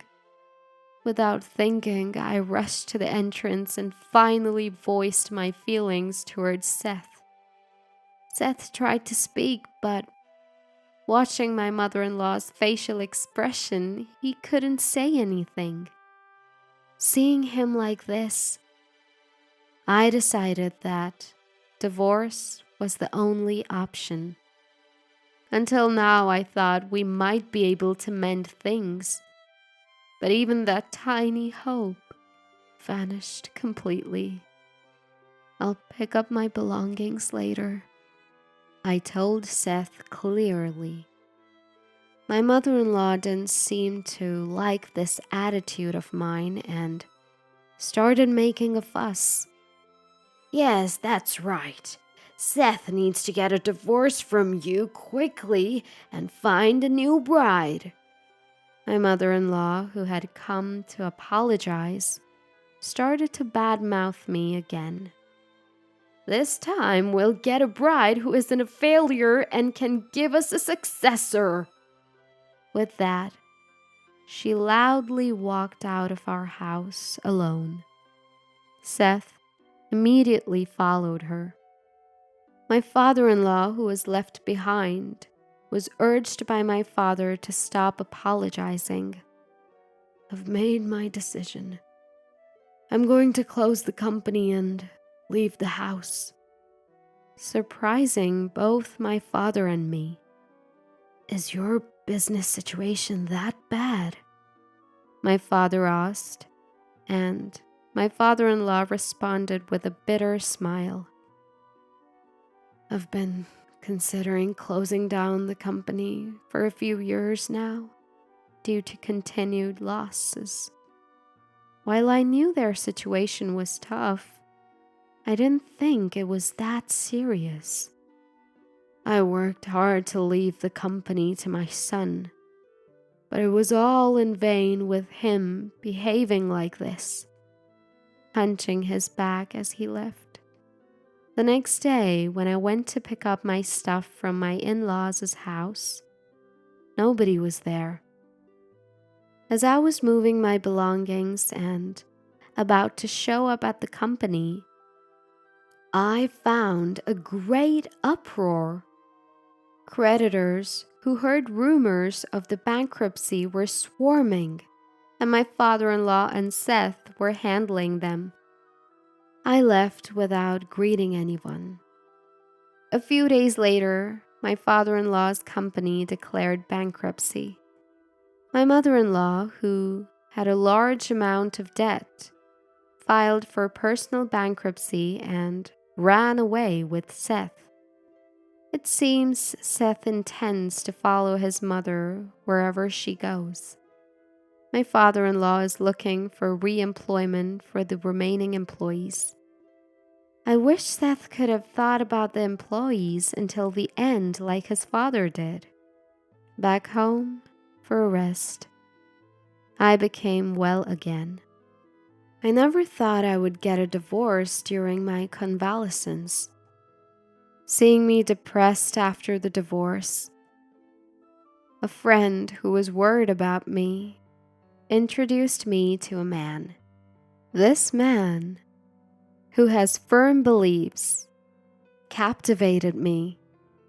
After about a year of dating, we got married, and we were blessed with a baby. When I got pregnant easily, something I had been hoping for so long, I thought the problem must have been with Seth. Now, I can laugh about it. But at the same time, I was so troubled that it affected my health. Perhaps a peaceful environment was good for me. In any case, now I can't wait for the arrival of our baby. Look, I don't want to see my sister like this either. But you're her sister-in-law. It's okay for you, right? Well, actually, my name is Susan. My husband, Tom, and I have been together since high school, and we recently got married. When I say that, people often ask, so you were classmates? But we actually went to different schools. We met when I visited my close friend, Mila's house after a club meeting in high school, and Tom was there. So I've known Tom's family for a long time, and we're pretty close. Mila, who technically is my sister-in-law now, I still call her Mila like before, not sis. Our relationship has always been good, and it's remained that way even after moving in together. Before Tom and I got married, our workplaces were quite far from each other, so I was planning to quit my job when we got married. We were actually planning to rent an apartment near Tom's parents' place. Susan, I'm sorry. I've been so busy with work that I haven't had time to look for a place. Can we live with my parents until things settle down? This is how we ended up living with his family right after our marriage. Well, I do bear some responsibility for this, since I was totally fine with moving back to our hometown. Besides, Tom works in his family's business, so living with them would make things easier. With that in mind, I gladly agreed to move in. I was confident that I could live with my husband's family without any problems. They lived in the countryside, so I haven't found a job here. So now I'm supporting Tom and his parents, who are self-employed, every day. I do housework and occasionally help with their business. Mila lives nearby, and she gets days off on weekdays, so she comes to see me from time to time. I have someone to talk to, and I think I'm having a pretty fulfilling day. But there was a problem even in such peaceful days. One day, suddenly, Mila started acting strange. She started to forget things more often, and her face clearly changed from before. Even I, who doesn't see her very often, noticed it. It seems that Mila also noticed it herself. I went to the hospital. They said I have early onset Alzheimer's. I'm scared. One day, Mila confided in me like this at my husband's family home. Of course, neither Tom's parents nor Tom knew anything about the disease. But if she has Alzheimer's, living alone would be difficult. In a rush, Tom's parents took over her house somewhat forcefully and decided to live with her. And that's when my days of hardship began. Even after starting to live with Mila, Tom and his parents were indifferent to providing care for her. We have work to do. Can't help it. Well, go make money, so we'll leave Mila to you. With that, they eagerly headed to their store. At first, I thought they must be busy with their business, but the three were clearly avoiding their responsibility to look after Mila. I'm old, and work is tough. I can't take care of Mila, too. I don't want to see my daughter change. Sorry, Susan. After getting married, I have to provide for us as the breadwinner. Leave the money-making to me. In return, I want you to take care of the house. It's important for a couple to share roles, right? They would say such things, leaving me to take care of Mila while the three watched TV. Mila wasn't entirely unconscious. Seeing the three of them like that made her look sad. I'm sorry, Susan. I'm sorry. Seeing Mila cry like this, I was at a loss. But the situation got even worse. Unbelievably, Tom and his parents had secretly signed a contract for a new home, and they were preparing to move. We're tired from work. If we had an Alzheimer's daughter, we wouldn't have time to rest. You should continue to stay here and look after Mila. It's fine since you're only doing housework anyway, right? We won't push you too hard, so we'll spare you the housework at our new house. You were always close to my sister, so it's not a problem, right? It's not like she's a stranger. We'll send plenty of money for living expenses. Take care. With that, the three really left. Of course, Mila and I were left behind. All three of them seem to go to their store every day, but they don't ever come by to see us. Even if they see me, they don't even ask about Mila. That's when I finally realized that the three had completely ran away from looking after Mila. And I was stunned at my own situation. What's going to happen to me? From what I found out, early onset Alzheimer's can't be completely cured, though the progression of symptoms can be suppressed. Will I continue to look after Mila forever? If so, I won't be able to find another job. Right now, I have a lump sum of money that Tom left. He said he would keep sending some more. But will they really continue to make payments forever? I couldn't trust the people who abandoned Mila. Moreover, the money I've received isn't enough to live on without working for the rest of my life. I must work outside, but I can't leave Mila alone at home to go hunt for jobs. Maybe I should rely on public welfare, but even when I look it up on the internet, there are too many technical terms to understand the whole process. Above all, my brain isn't functioning due to lack of sleep. It was during my despair that it happened. Finally, it worked! A vibrant voice was heard. There's no way! But I looked at Mila. There she was, with a much stronger expression than before. Of course, she didn't look like she was suffering from Alzheimer's at all. Surprised, I listened as Mila explained. Susan, I'm sorry to surprise you. I actually don't have early onset Alzheimer's. I haven't even been to the hospital. I was wondering what I'd do if they asked me to show them a diagnosis. They believed me based on only my words and my condition. Well, it's expected. They didn't even try to take me to the hospital.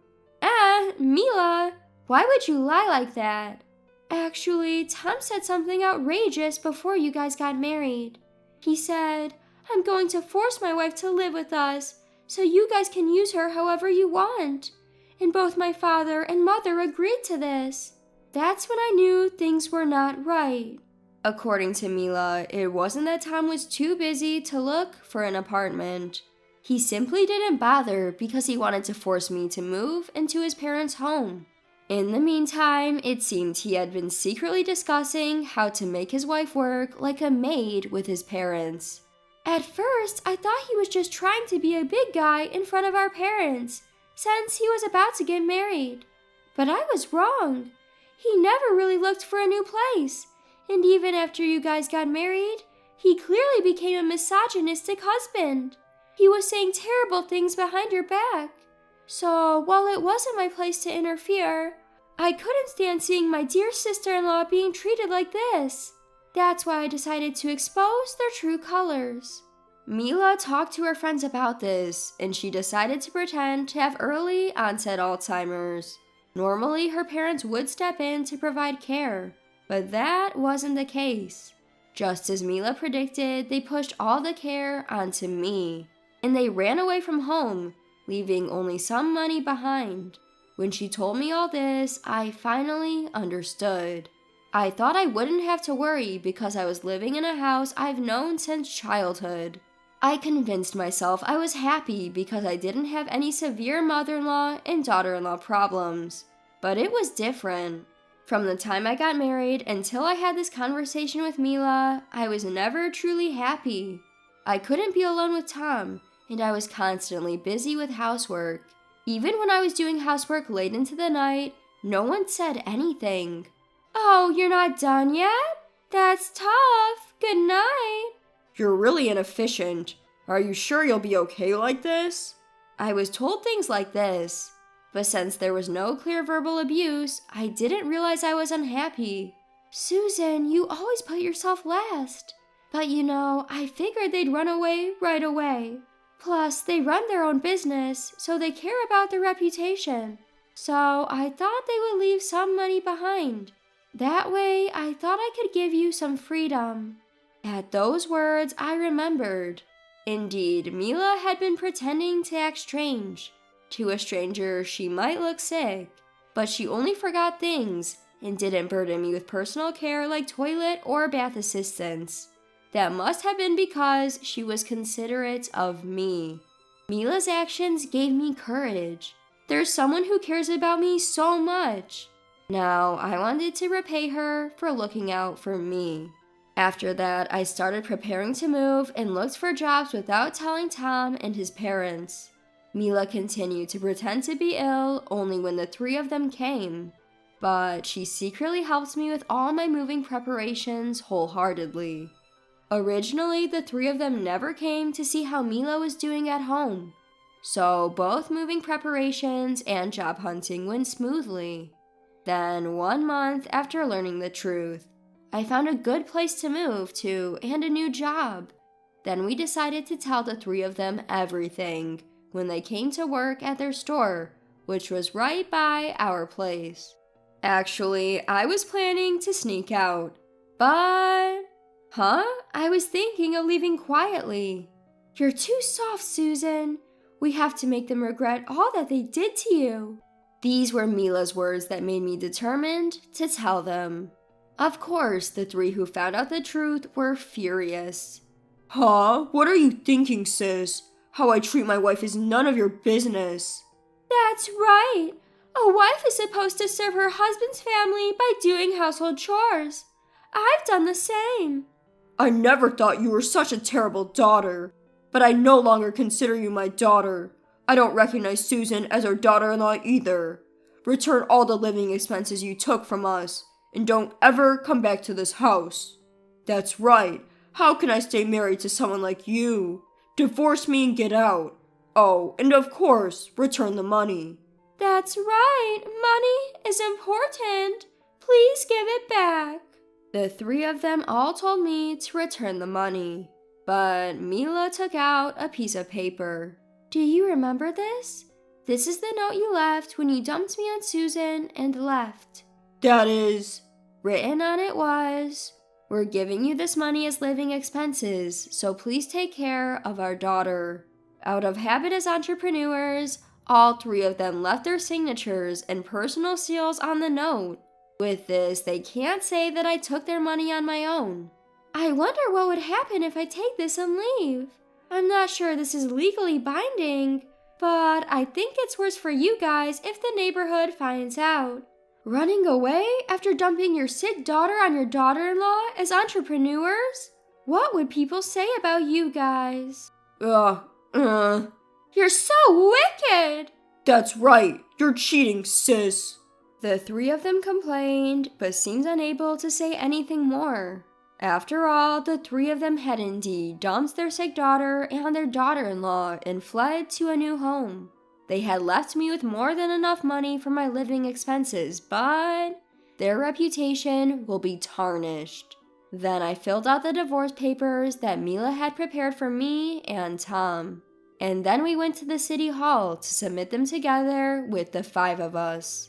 In contrast to me and Mila, who were feeling refreshed, the 3 of them had gloomy expressions. However, it was their actions that had caused all this.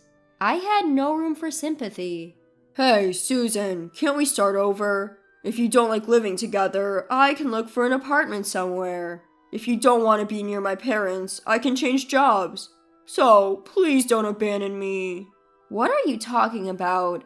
It's not about living together or being self-employed. That's not why I'm changing jobs. Then why? You don't get it, do you? This time, Tom, you were about to abandon Mila, right? And you were laughing while watching me suffer. I got sick of that cowardly nature of yours. That's... Tom was depressed, but that couldn't be helped.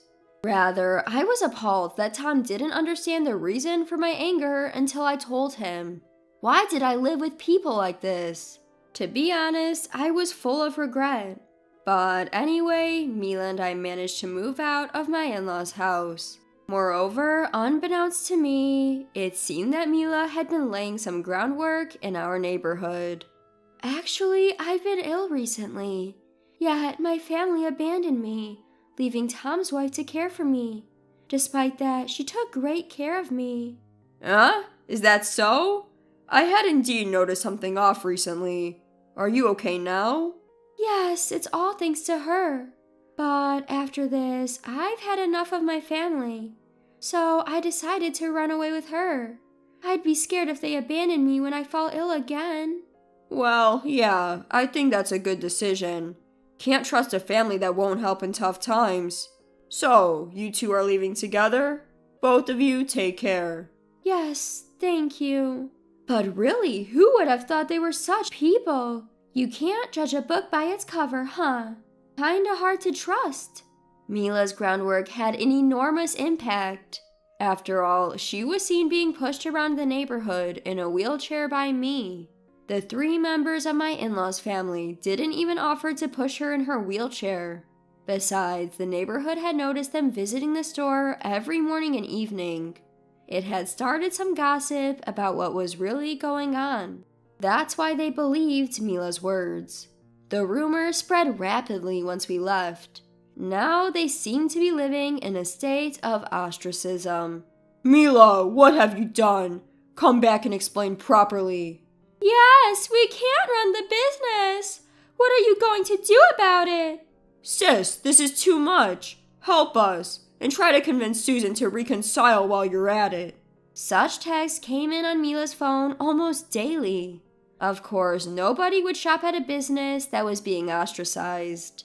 Mila doesn't seem to plan on helping them, so their business will probably continue to struggle. But still, I can't find it in me to sympathize with them at all. As for me, I'm doing my best at my new job. A new location, new relationships, a new job. There are many exhausting things, but it's still way more fulfilling than living with my in-laws. Plus, sharing a room with Mila is more fun than I expected. We maintain just the right distance while doing housework and occasionally eat together. Living together and helping each other is really great. After all this, I absolutely do not want to get remarried. If my days continue like this, I wouldn't need another partner anyway. Right now, I just want to continue living happily. I got rid of all of your stuff because you decided to go home without telling me. When I returned from caring for my mother back home, these shocking words were thrown at me by my husband. A quick look around the house confirmed that none of my personal belongings were anywhere in sight. Why would you do such a thing? You left me here all alone to go back home. It's your fault for not listening to me. With that, my husband flung the newspaper he was reading at me. I let out a heavy sigh at his childish behavior. My name is Lucy. I am due to retire at the age of 65 this year, but have accepted an offer to continue working till I'm 70. My husband Joshua and I were introduced by mutual friends. We married 2 years ago. Both of us had been previously divorced and we didn't have any children together. Living as a couple in our late 50s turned out to be more exciting than we'd anticipated, despite our busy work lives. However, ever since my husband retired a year ago and started staying at home, his attitude towards me has slowly changed. From the start of our marriage, he has been somewhat dominant at home. Constant complaints and snide remarks about my housekeeping have worn me down emotionally. As we were newlyweds, I was concerned about our lives in old age. Divorce wasn't an option back then, no matter how tough things got. Well, dinner? I haven't seen someone in such a long time, I'm definitely going. I received a call on my cell phone from a friend from college inviting me for a meal after not seeing each other for several years. We were all so busy that we hardly had the chance to get together, so I immediately accepted the invitation. We agreed to have lunch together the following Sunday. I was looking forward to meeting my old friends and worked hard to make it that day. To make sure I arrived in time for our meeting, I left the house. While my husband, who usually sleeps until noon since his retirement, was still asleep, I left a handwritten note before heading out. Sorry to keep you waiting, you're all early. I planned to arrive 15 minutes early, but my friends were already there. We just got too excited and arrived too early. Today, 2 of my high school friends, who also attended the same college with me, were joining. We've been the best of friends. As our chatter was blooming, it was time for our reservation, so we headed to the restaurant. It was a casual and welcoming place. Since I was always busy with work, I rarely had the opportunity to visit places like this, which made me very happy. I haven't been to a place like this since my youth. You're exaggerating. Let's come here as many times as you want after you retire. But you extended for 5 more years, right? People who can work are different. We don't have to wait until I retire. We're going to have lots of fun from now on. Various dishes were served, and we savored them. We reminisced about our student days and discussed our thoughts at our current age, having a wonderful time. It's been a long time since I laughed this much. I haven't had a restful moment at work or at home for a while. As I thought about this, a hurried sound of door opening and a panicked voice from the restaurant staff caught my attention. Wait, isn't that man Lucy's husband? You're right. He's coming this way. What? No way. Hearing my friend's words and looking towards the commotion, I found my husband with a devilish look on his face heading towards us. I instinctively looked away, but the next moment all the dishes on the table were knocked to the floor by my husband. The sound of the plate shattering echoed throughout. In the middle of the uproar in the restaurant, the first to speak was my husband. Why did you go out without preparing my meal? What? What are you talking about? You always manage to eat without me making anything. I'm talking about today, and you're wasting money in a place like this. It's my money I earned, and I'm free to spend it how I want, right? Shut up. You don't talk back to me. You'll lose your income when you retire at 70. I'm telling you to save it. My husband's absurd argument made me raise my voice, but realizing this was a public place, I recoiled and made myself small. Not only my friends, but also the other customers and staff were taken aback and were staring at us. Feeling embarrassed and angry, my face turned red. Then one of my friends stood up. Why are you here all of a sudden? We're just friends gathering for a meal. As a husband, I think you should understand that much. That's right. Just because you're married doesn't mean you have the right to control her, they said, glaring at him. Relieved at my friend's support, I looked at my husband, and it was evident that he was trembling with rage. Apparently, he was so angry that he did something unthinkable. He took water from the next table and splashed it at my 2 friends. Ah! Hey, what are you doing? I stood rigid, aghast at what had just happened, merely watching my drenched friends. It's because of people like you who take her out that her housework gets neglected. With that, my husband yanked my hand and dragged me out of the restaurant. All the while, the restaurant was buzzing with commotion, and I could not bring myself to raise my voice. Days later, I called my friends to apologize. I'm truly sorry. It's not your fault, Lucy. It's clearly your husband who's in the wrong. To be frank, you should leave him. You'll be constrained in everything you do from now on. My friend said this with an awkward look, but I also thought that I needed to rethink my relationship with my husband after this incident. Joshua has changed, but I can't bring myself to cut ties. Even though I knew in my head that I needed to leave, I was already emotionally attached to my husband after just a few years together. But, as if to mock my feelings, my husband took an outrageous action again. Given the recent incident, I figured I would be able to go out without telling my husband anymore, so I decided to go shopping with him. Do you have any plans today, dear? I'm retired now, so of course I don't. Are you making fun of me? No, that's not it. I was thinking of going shopping. Would you like to come with me? I guess I have no choice. We headed to the shopping center, where we could find anything we needed. Even while driving, my husband looked sullen and seemed to be in a bad mood. We're here. We're here. What did you come to buy? I came to buy my mom's pajamas and such today. The ones she's wearing now have gotten old. When I answered this way, my husband let out a heavy sigh. Why do I have to shop for your mother? He ended up not even getting out of the car.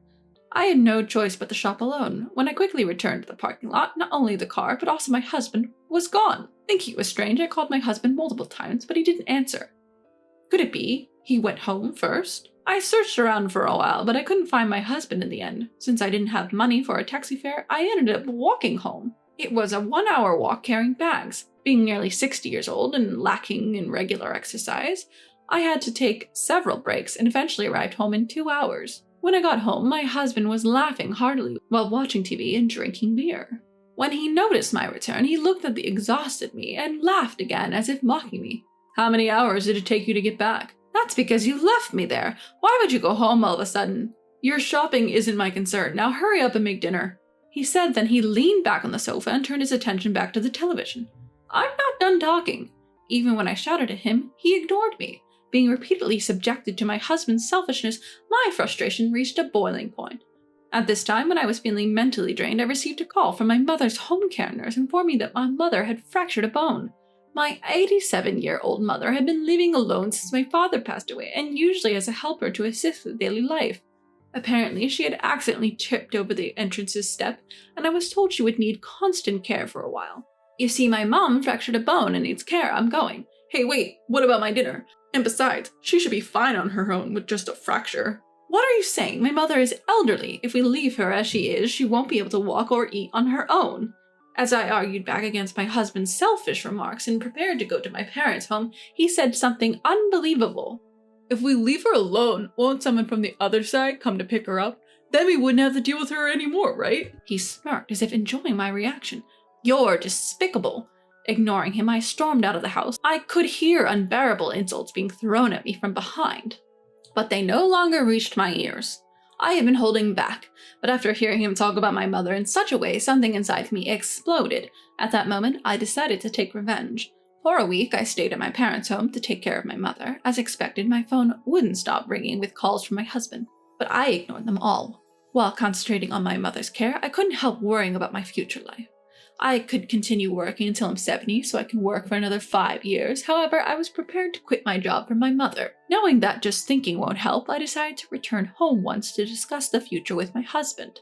When I arrived home, the front door was unlocked and my husband was sitting on the living room sofa with his arms crossed. "I'm back," I hesitantly called out to him, and the words that came out of his mouth were unbelievable. "I threw away all your belongings because you went to your parents' house without permission." "What?" In a panic, I looked around the house. Indeed, all my personal belongings had vanished. My clothes from my wardrobe, my cosmetics from the bathroom, everything. The album with precious memories of my mother seemed to have been discarded as well. Why would you do such a thing? Where did you throw them? Give them back. What's with the attitude? If you can't listen to me, then get out. What? Whether it was because I was being defiant, he was irritated and hit the table. Seriously, you incorrigible man. I wonder if my mom had seen through your character.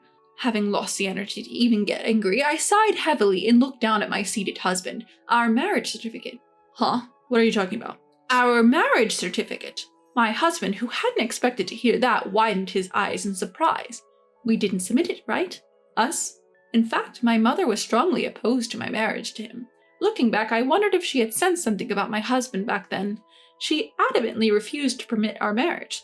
There were also circumstances at work where it were more convenient for me to keep my maiden name, so we had discussed waiting until each of us retired to submit the marriage certificate. We were in common law marriage.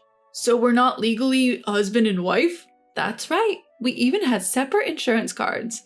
And I had been left to handle all official documents. You must have completely forgotten about the existence of the marriage certificate, so you threw it away, didn't you? I coldly stated this, staring at my husband, still seated on the sofa.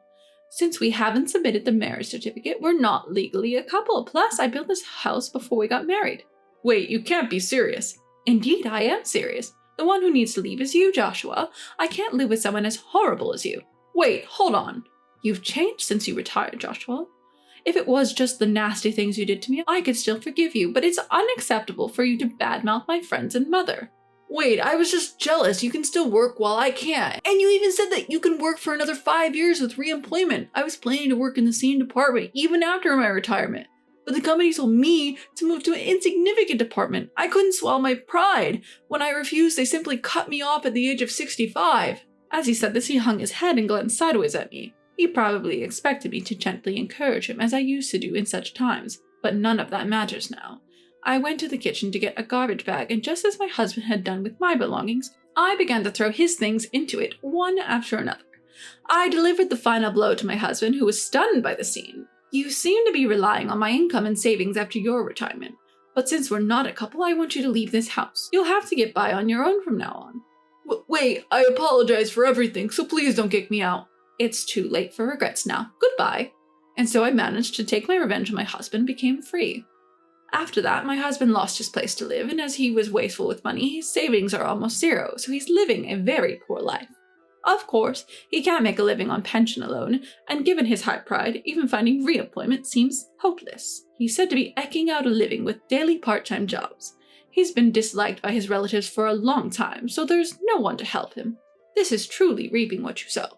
On the other hand, I started living with my mother. I was worried about my mother's health, and since her home was getting old, I invited her to live in this house. I manage to balance my work and caregiving with the help of understanding from my workplace and using caregiving services. It's very busy, but I'm living fulfilling and enjoyable days every day.